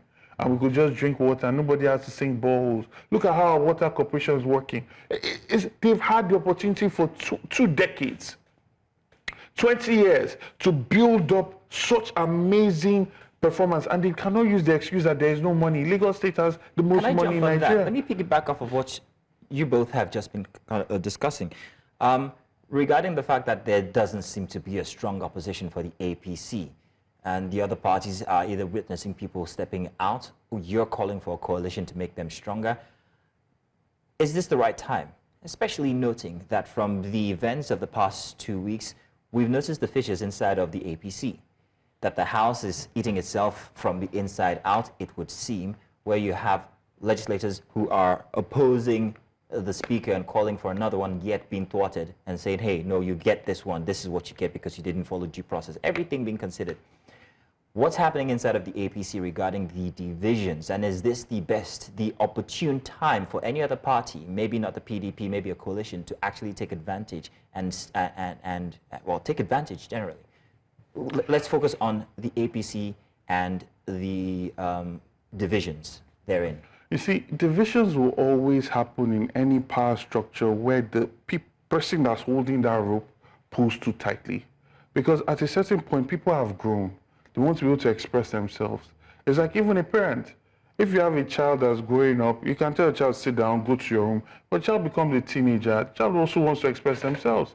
If you continue treating them like the way you were treating them as a child, they will push back. And that's what is currently happening. Now, I know that the Labour Party have been informed there's been some conversation between Labour Party and the members of the State Assembly. Where that goes to, we will see in time. But then, you know, there's also I won't say a DNA that you need to have to be able to succeed in the APC, which is really one of just listening to the Godfather, accepting it, you know, just towing the line, right?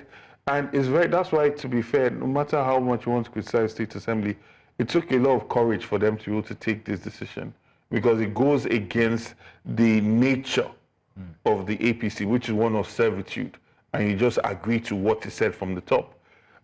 Ultimately, they eventually back down, but if they are able to step out, there are parties that would embrace them. Don't go based on that. Will there be, is this the end, or will there be repercussions to pay for these members that perhaps were not all with the Obasa? Most certainly. But he has said, that's what they say. That's that what there would they be say. no witch hunting. That's what they say. What do you see going forward? It's going very vindictive. I don't see any of them getting a ticket back in APC. I don't see it. I don't see it happening. I mean, Obasa has been speaker for over a decade, if I'm not mistaken.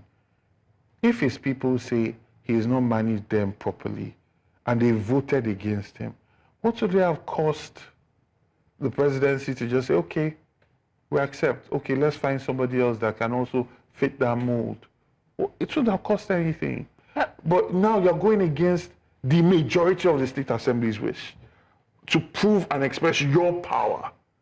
That's what this has come down to. It's a very heavy allegations. It is. A very, very very heavy allegations. No, I'm not saying it's a heavy allegation. I'm saying it is what happened. It is what it is. What you say. But I must talk about, because it's International Women's Day. And it's my birthday as well. Happy birthday! Thank you. Oh my goodness! Happy birthday to you. Nice. So happy birthday to you, and also it's International Women's Day month and day and weekend. Yeah. If we look at the history of women's participation and the number, with each election cycle, especially since the inception of APC at the federal level, it has declined completely. On the Lagos State side of things, this is first ever we're going to have a female speaker, and that is Honorable Mojisola Miranda, who has now resigned completely. And so it begs to ask the question about whether or not APC has done fantastically well? Or how would you score them in terms of pushing, you know, for women inclusion? I mean, based on what has just happened, you give them a 0. Because again, you cannot tell me that it's more important to have somebody from a central district, and it is important for women who make up over half of our population to see somebody that represents them at a solid position in the power structure. I think that's the most important balancing that needs to be done. And also, it's the picture of it, right? If women are looking and seeing that majority of people in politics, in positions of power, are men, obviously there's also the thinking subconsciously that starts to say it's men, that this thing is for men, right? So it also reduces the natural uptake of women to just say, okay, I should go into politics. Because when you look at the optics of it, it just looks like a man's world. It's a man's occupation, it's a man's thing. And that's why I would say, with the way they've handled the speakership, because how many women are even in the State Assembly? And if somebody had emerged that way, fine, let her be. At the end of the day, it's 2 years. After 2 years, you do another election. And if that does not work, somebody else can come in. But you've made a significant thing, and you should do that. At this point today, imagine how we would have been celebrating that we have the first female speaker and representing Lagos State on International Women's Day. It's a beautiful thing to see. I have to ask about, I worry about, you know, precedents, right? We've seen this on a global stage with what's happening with, you know, the United States president. We're seeing this with Congo. We're seeing impunity, you know, and it just, with such callousness, if you will, you know. And it makes you wonder, with this return or reinstatement of Speaker Obasa back as Speaker of the House, what precedents does this set? It sets a terrible precedent. And I think when people are going and talking about this, people don't really realize that we are complaining about this because of it's like a seed that's been planted. We are complaining about the tree that is going to grow into in the future.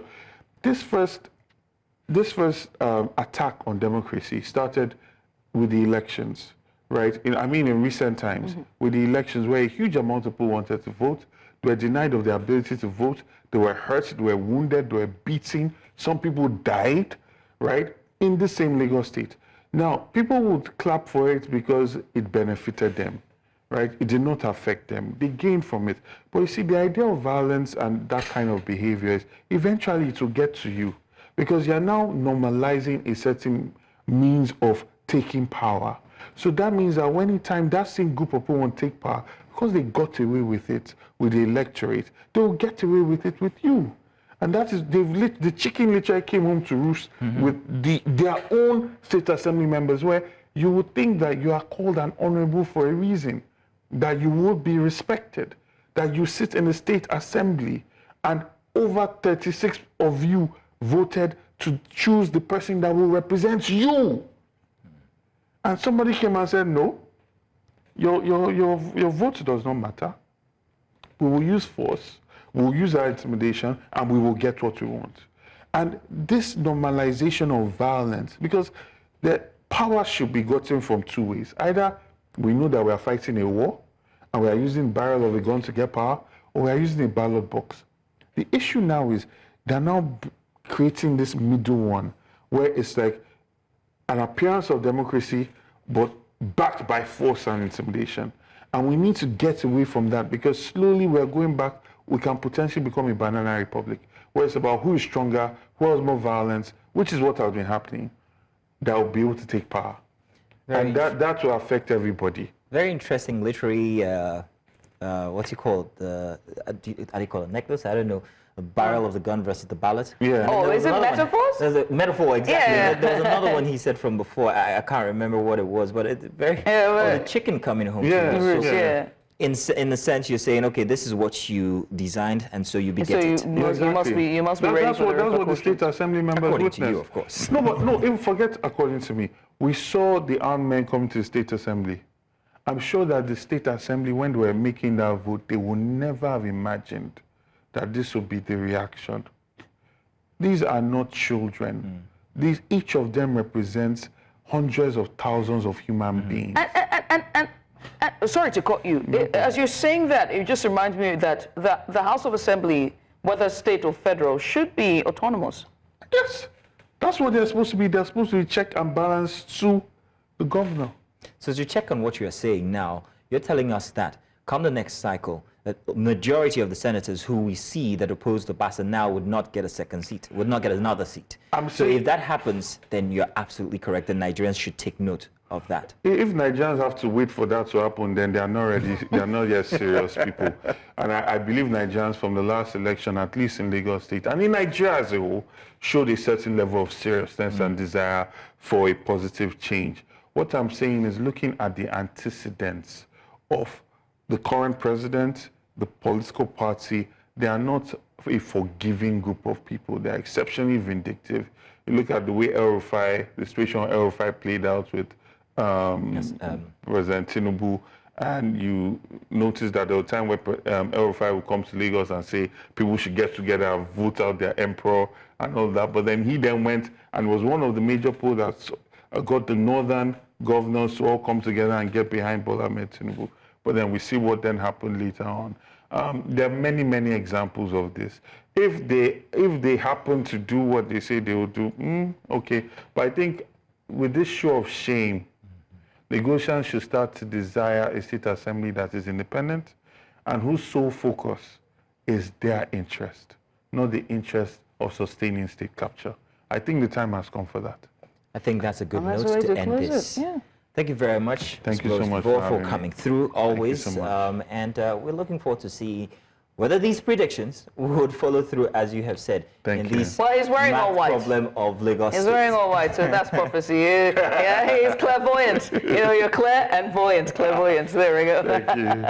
Mr. Gwenibo Rhodes-Vival, who's the former gubernatorial candidate for Lagos State for the Labour Party during the 2023 election cycle, was just here to give us a bit of insight on all that played at the Lagos State House of Assembly with the reinstatement of Speaker Obasa, Mudashiru Obasa. Here's where we close the curtains, but stick around because Onye is on standby to bring us the news, or rather, sports. That's your job. So yeah, I'm reading news. She's reading sports.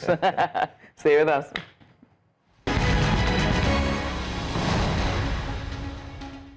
Welcome back. You're still watching Breakfast Extra. It's time to go to the world of sport. As the world marks the International Women's Day, the sporting community begins on a sober note with the passing of Mabel Shegun, a trailblazer in African female table tennis. Shegun, formerly Mabel Mukwede, passed away on March 6, as confirmed by her family, with funeral arrangements to be arranged later. The true pioneer, Shegun became Nigeria's first female table tennis star in the 1950s, marking history with 1954 as the first Nigerian woman to compete in the National Singles Championship. Her achievement paved way for greater female participation in the sport. She won multiple accolades, including doubles gold medal in 1954, and remarkably continued playing competitively until the age of 58. Beyond sport, Shegun was a respected itinerary icon and university graduate, leaving a lasting legacy in both fields. Born in 1930, she was married to former African Table Tennis Federation President George Shegun. Her contributions to sports and literature will be remembered for generations to come. May the Lord grant her family the fortitude to bear the loss. Moving away from there, still talking women's sports, Nigeria's under-17 women's national team, the Flamingos, will take on South Africa Botswana in the second round of the FIFA Under-17 Women's World Cup qualifiers at the Lucas Moripe Stadium in Pretoria. As five-time qualifiers of the global tournament, Nigeria enters the two-leg encounter as favorites and will aim to assert their dominance. South Africa, however, have been shown impressive form, having demolished Gabon 21-2 on aggregates in the previous round. Coaches Ntombi Futi, Kumalo, and Roda Muluazi. They have reinforced their squad and emerging talents, some of whom recently featured for the senior Banyana, the team friendly against Lesotho. Now, with Africa located for sport at the 2025 Under-17 Women's World Cup in Morocco, both teams will be eager to secure an advantage in the first leg before the return fixture in Nigeria. The Flamingos will look to capitalize on their experience at this level, with South Africa hoping their youth squad can cause an upset against the Nigerians. Moving away from there, the federal government has praised ECOWAS as it officially opened the 13th ECOWAS African Wrestling Tournament, marking the regional body's 50th anniversary. At the ceremony in Abuja, Moshood Abiola National Stadium, the National Sport Commission Chairman Malam Shehu Dikko highlighted President Bola Tinubu's commitment to sport as a tool for unity and economic growth. He emphasized traditional wrestling as a vital cultural heritage symbolizing resilience and discipline.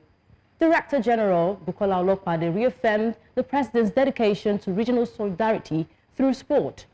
Ambassador Francis Chuks Ngaganu, he described the tournament as a means to promote intercultural exchange and combat extremism. The event brings wrestlers from ECOWAS, strengthening cultural ties and fostering regional competition through sportsmanship. On behalf of President Bola Ahmed Tinubu, therefore, officially declared the 13th ECOWAS African Wrestling Tournament open. I wish all participants the best of luck and encourage everyone to enjoy the beauty of our rich sporting heritage.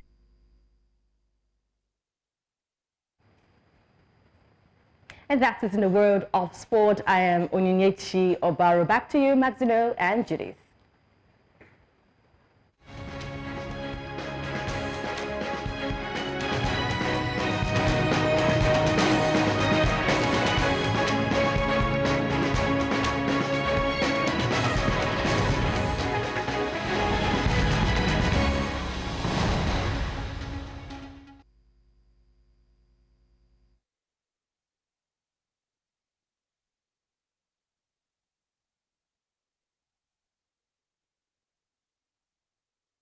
And time for us to bring you breakfast headlines here on Breakfast Extra. I am Judith the TV. We begin with the International Women's Day celebration, where First Lady Oluremi Tinubu has called on women to uplift and empower one another in the collective pursuit of gender equality and progress. Her call comes as Nigeria joins the global community in celebrating International Women's Day 2025. The First Lady emphasized the crucial role women must play in shaping a more inclusive and equitable society. She also celebrated the strength, resilience, and achievement of Nigerian women across various sectors, recognizing their invaluable contributions to nation building. In the same vein, the President of Nigeria's Senate, Godswill Akpabio, has reaffirmed his commitment to championing women's rights in the country, vowing to remain a fierce advocate for gender equality. And I quote, until the day he dies, end quote. Akpabio made this declaration during an event at the Senate to celebrate the International Women's Day 2025 with the theme, Accelerate Action, Economic and Political Inclusion, Walk the Talk.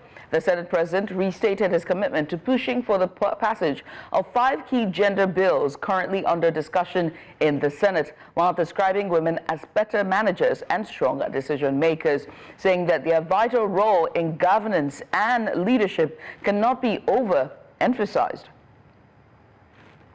Issues of sexual harassment that are not fake.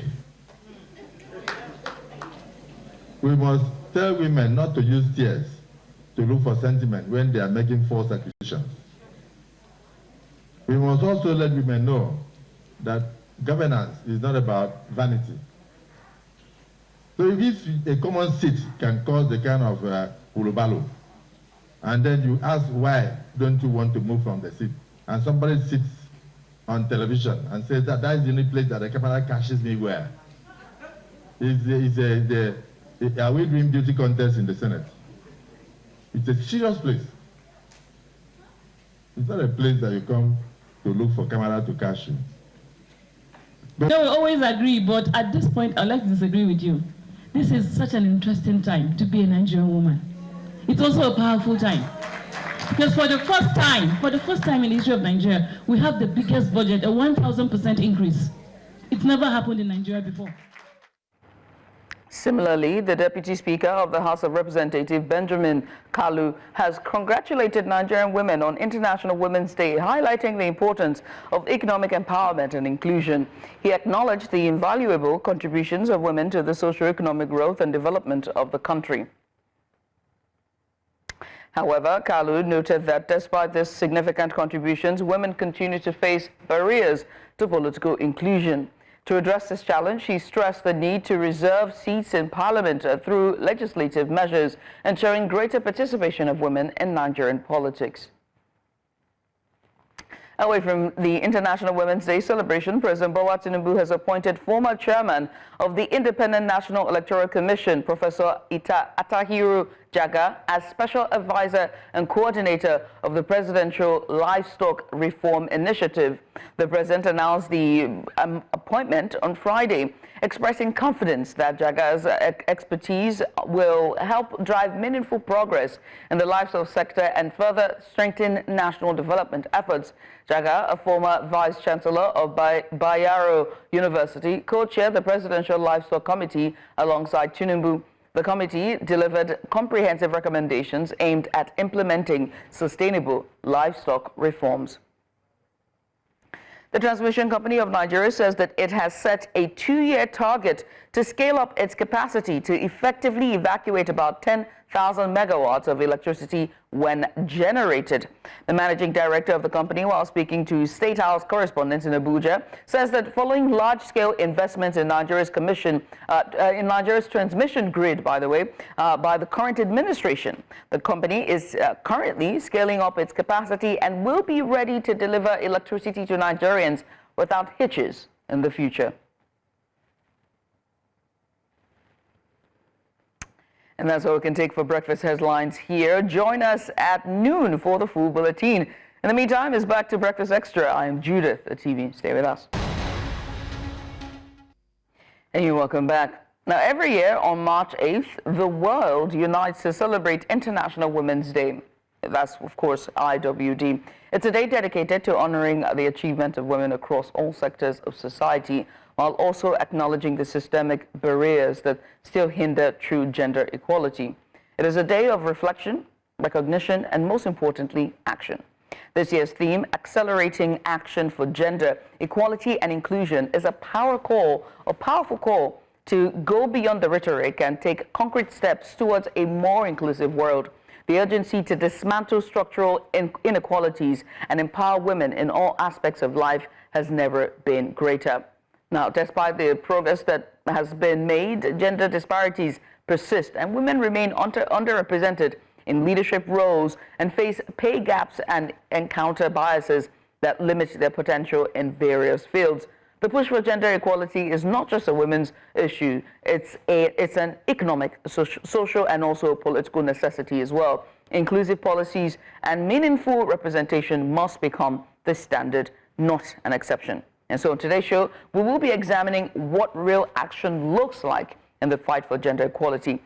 And we will also explore the strides women have made, the roadblocks they've also faced as well, and the necessary steps that we need to take to create an environment where opportunities are truly equal for all. And so to help us break this down, we have an esteemed panel of accomplished women, which we're going to speak to throughout the course of this hour. To begin with, we have with us, joining us live, is Mercy Babajide. She's an entrepreneur and a broadcaster, journalist. She's going to be helping us to navigate the challenges of business ownership and media representation for women. Also joining us is Evelyn Dan Ekpele. She's the MD CEO, Institute for Governance and Economic Transformation, an expert in policy and economic inclusion. Ladies, thank you for joining us, and happy International Women's Day to both of you.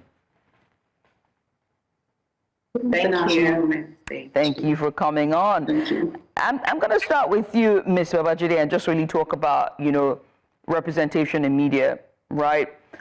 You are a journalist. You have your own position. You're also an entrepreneur as well. Let's talk about, are women, underrepresented in media? Is it our jobs as broadcasters? Are we doing enough to platform women's voices, or or is there more to be done? Okay, thank you. That's an interesting question, I would say, given that you and I, we are women.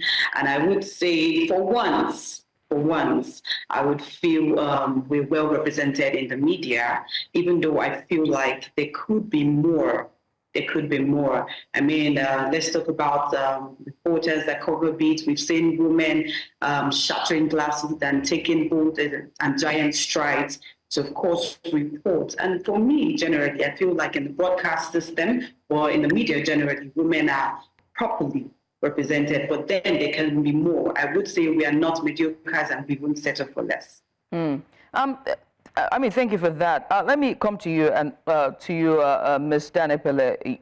You are in governance, economic transformation.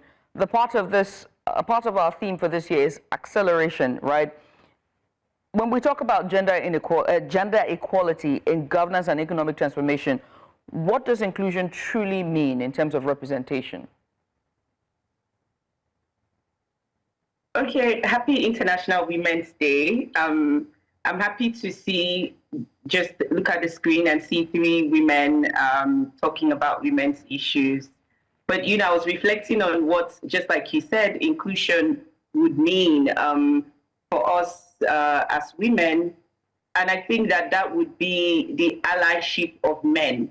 And I'm saying that more interestingly because of the times and the prevailing situation we have in our country today. I think the most dominant topic is that of the Senate president who has been accused by a fellow senator who is a woman of sexual harassment. And I'm talking about the allyship of men because using that as a case study and just pretty much asking questions like, what do women or what would women, what does female leadership need in times like this? I think it would really be the allyship of men and men that literally see women as a vulnerable group of persons that need to be protected and supported. And so when I'm thinking about inclusion, I'm thinking about having more male voices. Yes, we have women who are feminists, but I'd like to see more men identify as feminists in support of women. So yeah, that's pretty much one of the ways that I'm thinking about this. There are several other ways, but let's just leave it at that. Right. Look, I gotta say this. I'm so glad you're bringing this up because I remember, speaking to our producer yesterday, Matthew. Big shout out to you. And it was about, for me, and I'm going to bring you to this conversation, Ms. Babajide, about male allyship. And I've always said that there's something sinister about men who are allies. I find it like a double-edged sword. I don't know why. And if I were to put a finger on it, I think that it's just, oftentimes it's for profit. It's not necessarily for action. It's not necessarily that they're allies. They metamorphose for, there's always something, there's always an end game for it. And that's how I find it sinister. But you're saying, so when you're saying that, more male allyship. Your fears are valid. I think one way I want to put that is that men have always had a way of existing as magicians.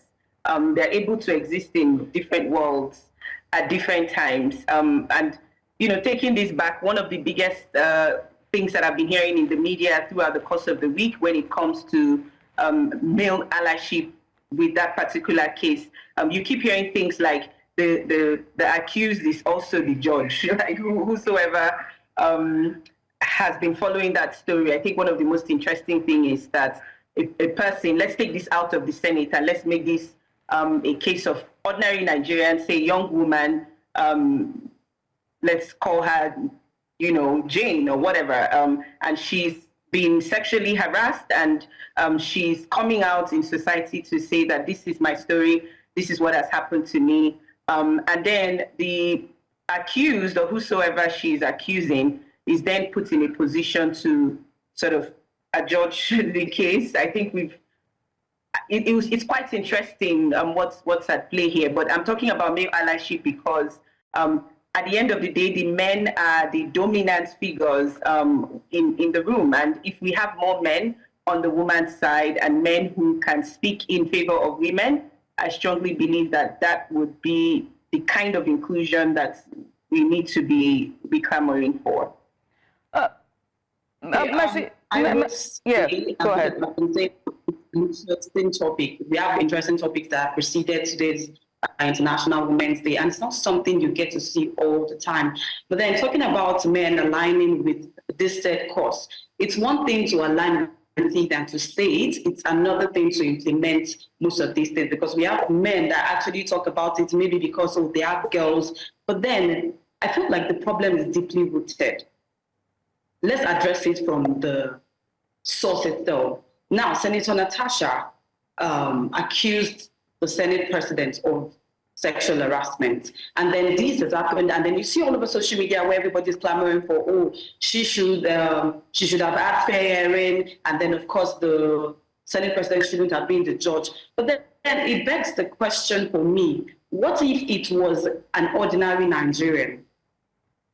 What if it was me? I do not know anybody. I do not, let's say I speak for someone, I speak against someone, I say, oh, I was sexually harassed. And then what baffles me in all of this is the fact that people came and they said, oh, why did it take this long for her to speak out? And it just, it's worrisome really, but then it is what it is. But then I just hope that with this year's topic and saying we should talk more of action, actually, I feel like let's do more than talk. Let's support each other.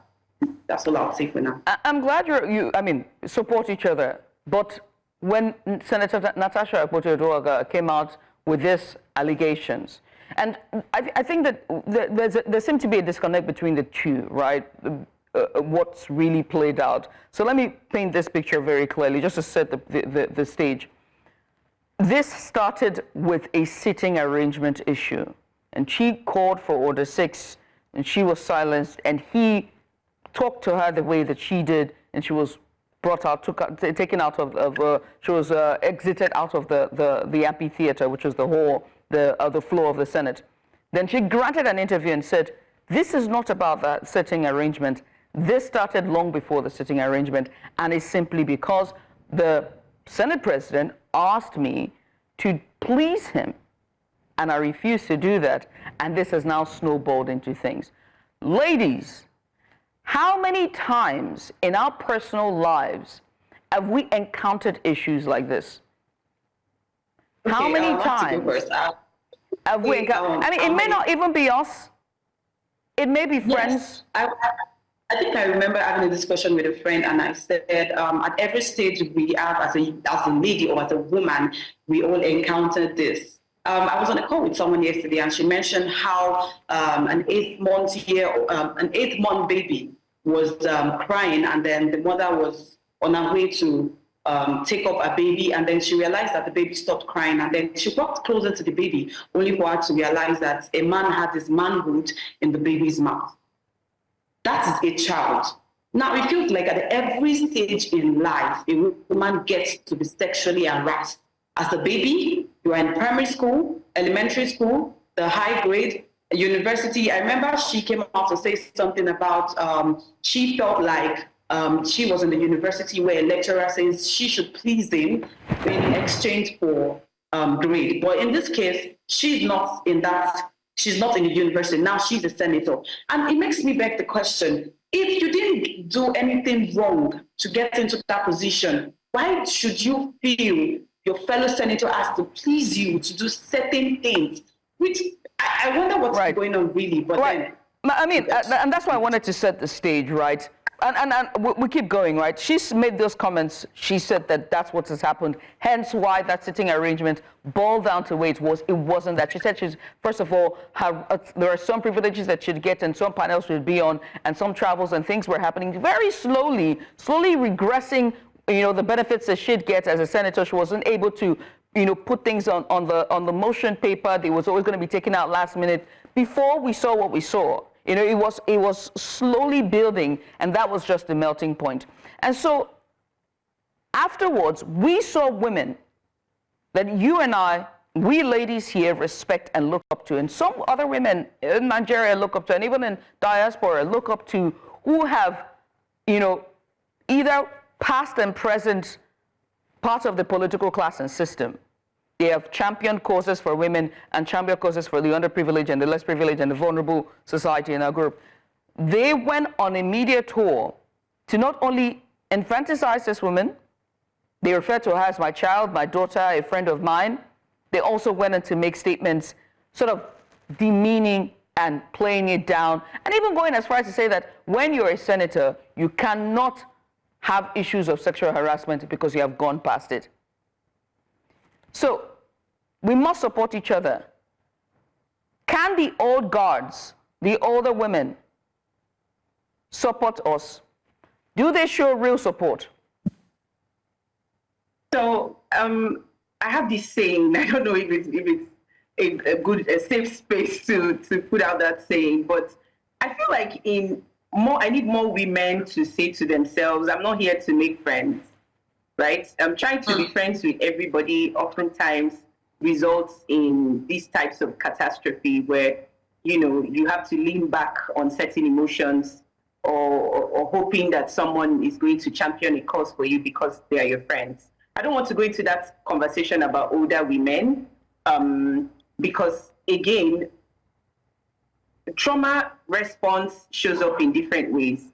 Sometimes when I hear older women say certain things about younger women who are a lot more vocal about the issues that we all are facing, I tend to just feel sorry for them in general because that might just be their way of unburdening their own personal traumas.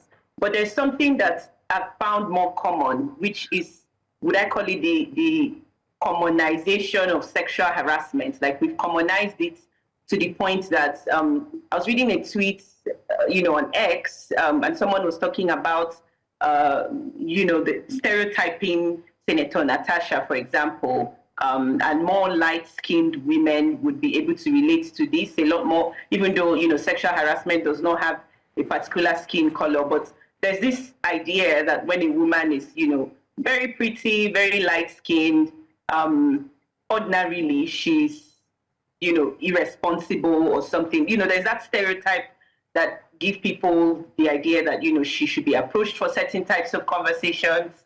And I think that Senator Natasha is also a victim of such. And whereas that we've commonized things to the point that even when you complain that this is not the type of attention as a woman that I'm interested in, both men and women alike would start approach that as if something is even wrong with you, because that's what is seen as generally acceptable for women that look like you, for example. So it's a lot of things that are at play. But I think just listening to you and when you were going over the problem, and I was thinking about what do I see as a trend that perhaps needs to change, and we're talking about accelerating action, I would say that rather than wait for things to snowball into some kind of show-off that then becomes more like a dramatization of real-life events, I think I'd like to see more women take action at the level of those microaggressions.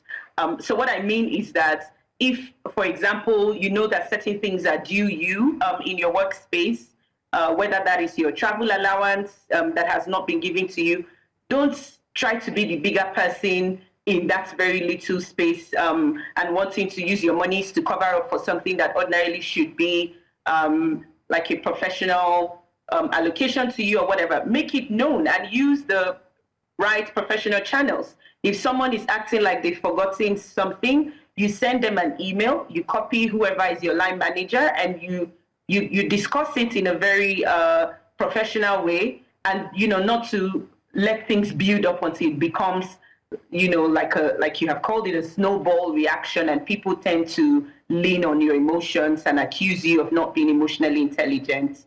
So I would just say in terms of how to take action, maybe we need to start addressing things at the microaggression level instead of waiting for things to snowball. Right. I mean, Dan, you make a fantastic case of when things start to happen. But even the society itself gaslight women. You tell them, oh, it's what happens. I don't think it's that way. That's the way it behaves. Maybe you should.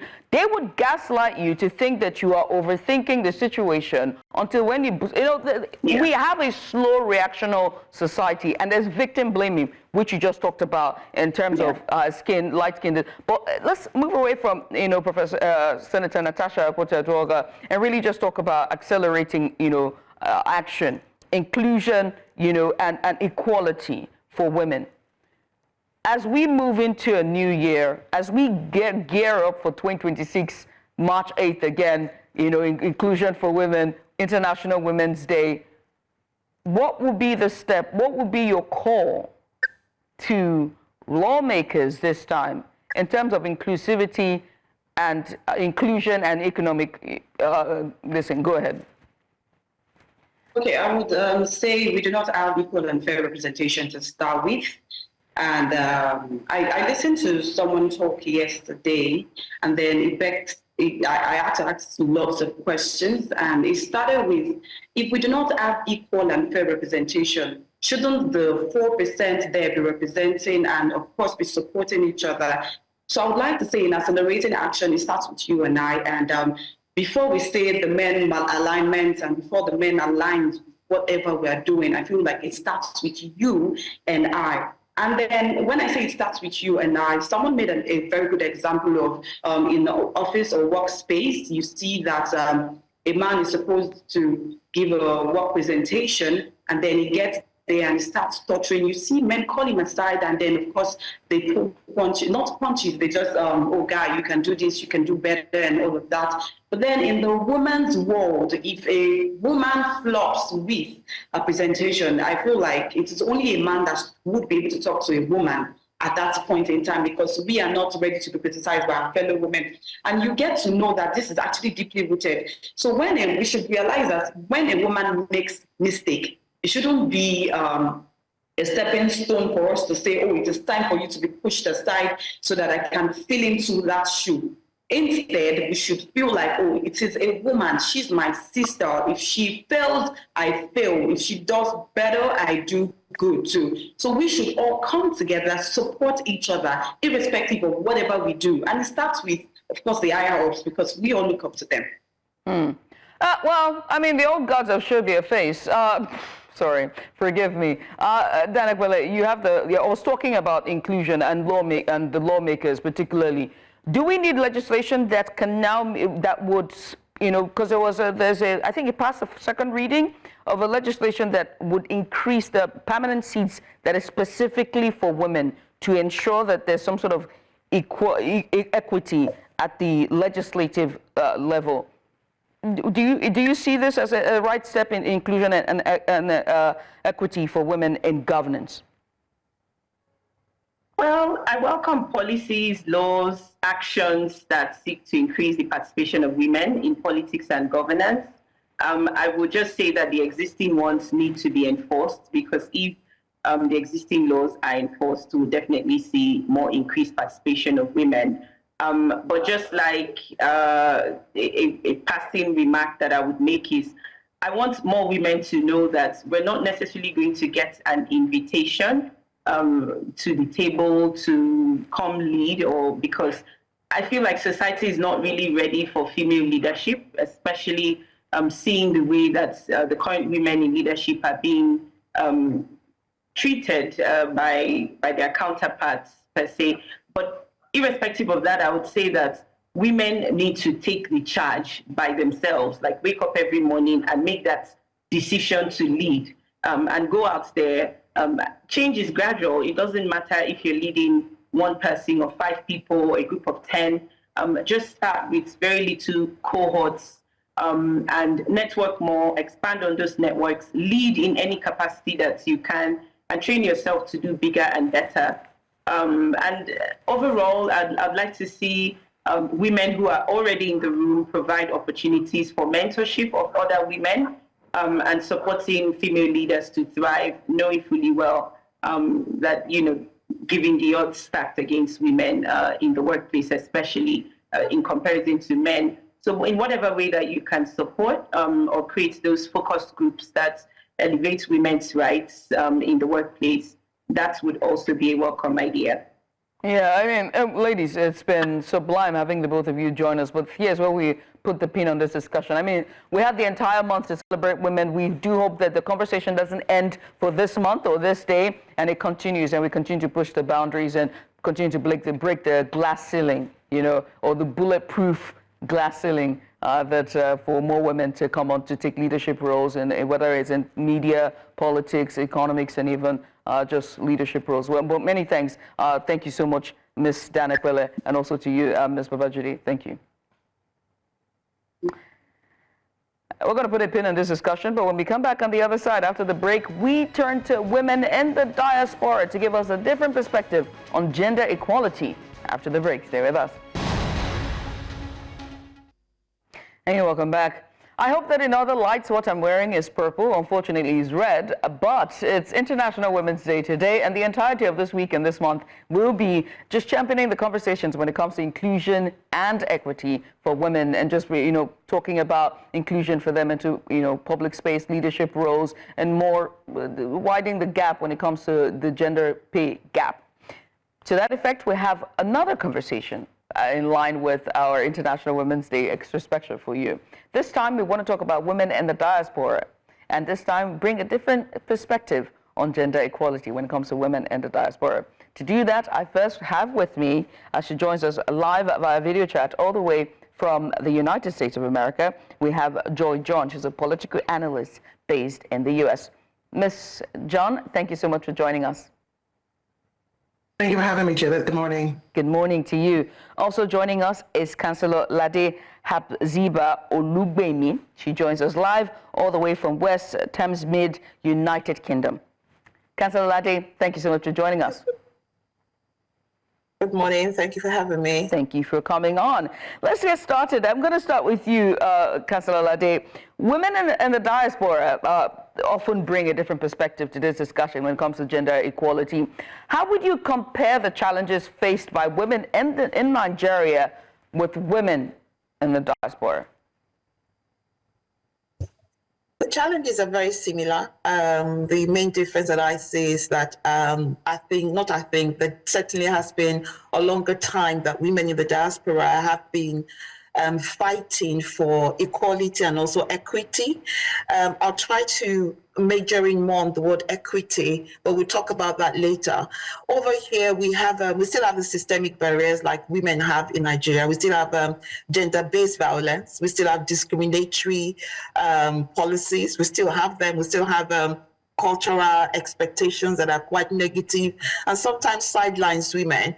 But one of the things that we have, the main difference here is that we now have formal protection that women have, formal protection against gender-based violence. For example, in the UK, we have the Domestic Abuse Act that was enacted in 2023 that gives a lot of protection to women. However, it still doesn't take away the fact that we still have a lot of gender-based violence.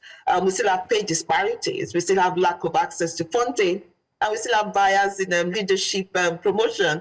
It's kind of general. However, the main difference that I see and I've experienced is that we have a structure, we have a policy that has been put in place, and we continue to push.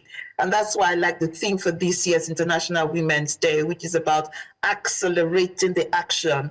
We've spoken about it for too long. We now need to start putting action plans in place and actually following them up.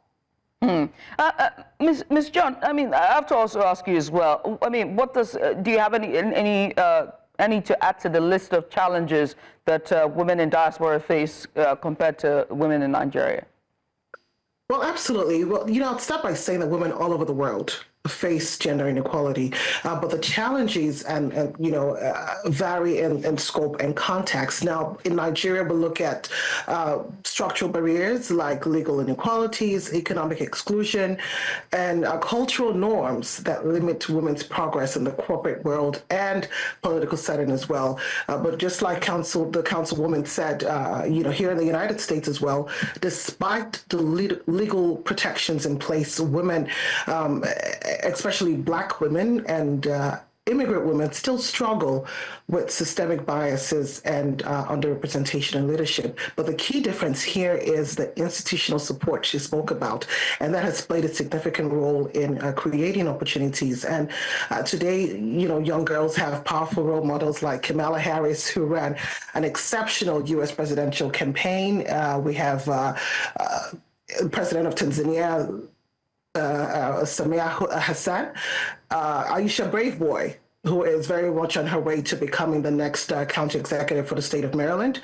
And so many women, Joyce Banda in Malawi, and I can go on, but these women show that despite the challenges in place, or the challenges that women go through, women can still break through the barriers and lead with resilience. I'm so glad you're talking about representation, because that takes me to my next question about representation in leadership. It's a major issue. I mean, despite this women, representing and, showing up and putting their best foot forward and just being role models, you just paint a picture that is even extra hard for immigrant women and women of color, and diaspora. If you're an immigrant woman, a woman of African descent, or women of color, it's 2 times harder than the other women who are, whether of Caucasian or of different race. So, and so it begs to ask the question: how then can they stand up? How then can we, restructure the system to better aid them to come up to their full potential?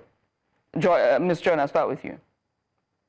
Yes, I think one effective strategy has been implementing mentorship and sponsorship programs where you have senior leaders actively champion and guide women into leadership positions. We don't see that. Sometimes women take the seat away from the table. They hinder others from joining them on the table. But, the sky is too big. It's too big for every one of us to accommodate every one of us. So we have that. But representation grows when we actively support women at every stage of their career, be it in politics, be it in the corporate field. And I'll also add that promoting inclusive policies, fostering a culture of accountability and performance assessments, and being transparent also has proven essential in ensuring women's advancement in key leadership roles. And Councillor Lade, I have to ask you as well. Ms. John just said something. She said, these women would, come up to the table, they get a seat at the table, and they take the remaining seats off it, right? So how then can we change that? Because we're seeing this here in Nigeria. I wonder if it's the same in the diaspora. And yourself being a councillor, in a government that is very much predominantly, of different races, how is that like for you? And what was it like, getting to the position that you are? And what would be your takeaways or your advice to women who look up to you? It's about mentorship. I totally agree with what Joy said earlier. Mentorship is really, really important. It's one thing that I believe got to be structured. We have to have what is called structured leadership, where in the workplace, we have specific programs. It's also about policies, workplace, in my own opinion. And I believe for us, part of the action that I'm hoping a lot of us will take away from the theme of this year is making sure that workplaces have gender policies around maternity, policies around menopause, policies around female-related issues, domestic abuse. If a staff was suffering from domestic abuse, for example, what are the policies that the organization would have in place to support them? But what I believe is really important as well, amongst many other things, is about the gender audit. And when I say gender audit, it's about organizations being transparent enough to say, okay, these are the number of women we have in the workplace, and these are the number of women in the workplace who are at senior leadership position. The truth is, when we look at the statistics, a lot more women are in education. And when I say education, they have structured learnings that they've gone through. But then when it comes to promotion, when it comes to positions in the workplace, you find just very little. So I'll give you a statistics, for example. And this is because there's been a lot of gender equality policies that have been put in place. So in the FTSE 100, 40% of female board members are women now, which is really good. But however, this is another bit that we need to talk about as women who are in diaspora. And that's the question you asked me earlier. As a Black woman, let's call it what it is. As a Black woman, what are the challenges that we have faced? Right. There are lots of challenges. That we have imposter syndrome. A lot of us have to battle through things. And we have 1%, just 1% of Black women who are in top positions in politics. I'm so glad we're talking about strategies and also politics, and now it takes us to affirmative action, right? And I'm going to come to you, Ms. Joy John, for this one. The eradication of DEI, diversity, equity, and inclusion, and a part of it is for women and also for people of color, and in this case, immigrant and Black, right? And so yes. in the U.S. that you're at, when you see this type of, programs who are supposed to advance equity and inclusion being rolled back, what does this mean for the future of women and younger women who's coming up and aspire to be greater, but the systemic barriers just seems to be holding them back? Well, I really don't want to focus on what it is at this moment, because the United States, or America as a whole, is a land that has that thrives on diversity, equity, and inclusion. But I think when when we zone into Women's Month or around women, I think we need to foster a two-way exchange of knowledge, mentorship, and resources. When we talk about women supporting women, let's not wait for that 1 month in the year to, do so under a theme. We have to look into creating platforms for collaboration online and offline as well. I believe that we can amplify our collective impact by doing so. Share experiences and advocate for policies that support gender equality and inclusion across the continent. It doesn't end with where you work. It starts from what you're in control of. We can start from home, and when we talk about accelerating action, for me, it's a call to share knowledge openly, Judith. Mentor those coming behind us. I talked about people pulling away the seat from the table. No, let's mentor the younger ones. Let's mentor the girl child. Challenge systems that hold the women back. And most importantly, I think take action. Take action now. The time for incremental challenge is over. Or let's do this now, and then next year we'll look into this. No, we need to harness our collective power and experiences, wisdom, to create the lasting change that we're seeking. Well, thank you for that. In terms of harnessing and channeling and just throwing back the ladder for the women, the younger women. And so I have to come to you, Councillor Ladi, as we end this discussion. How can there be a synergy between the women on the continent and the women in the diaspora for knowledge share? Quickly, because we're out of time. Councillor. Councillor Ladi, you have the floor. Okay, sorry, I didn't, the line went off. I didn't hear your question. I was asking about a synergy. I was asking, because she was talking about knowledge share with the women on the continent. So I was asking about a synergy. How can we get to a point where there's a synergy between the women in the diaspora and women back here on the continent, where the younger generation and even, of the same, level can be able to share, knowledge share and just be in sync for the purpose of accelerating growth? Thank you very much for that question. This is where what we all went through about 5 years ago comes into play. It's leveraging technology. This is really important. It's the fact that now there's so many opportunities where we can do a lot of things virtually. This is the three of us here talking from 3 different continents. Locations, and that's what we need to key into. Yes. Different locations, 3 different continents: United Kingdom, Europe, and America and Africa. And it's really important for us to leverage in the power of technology.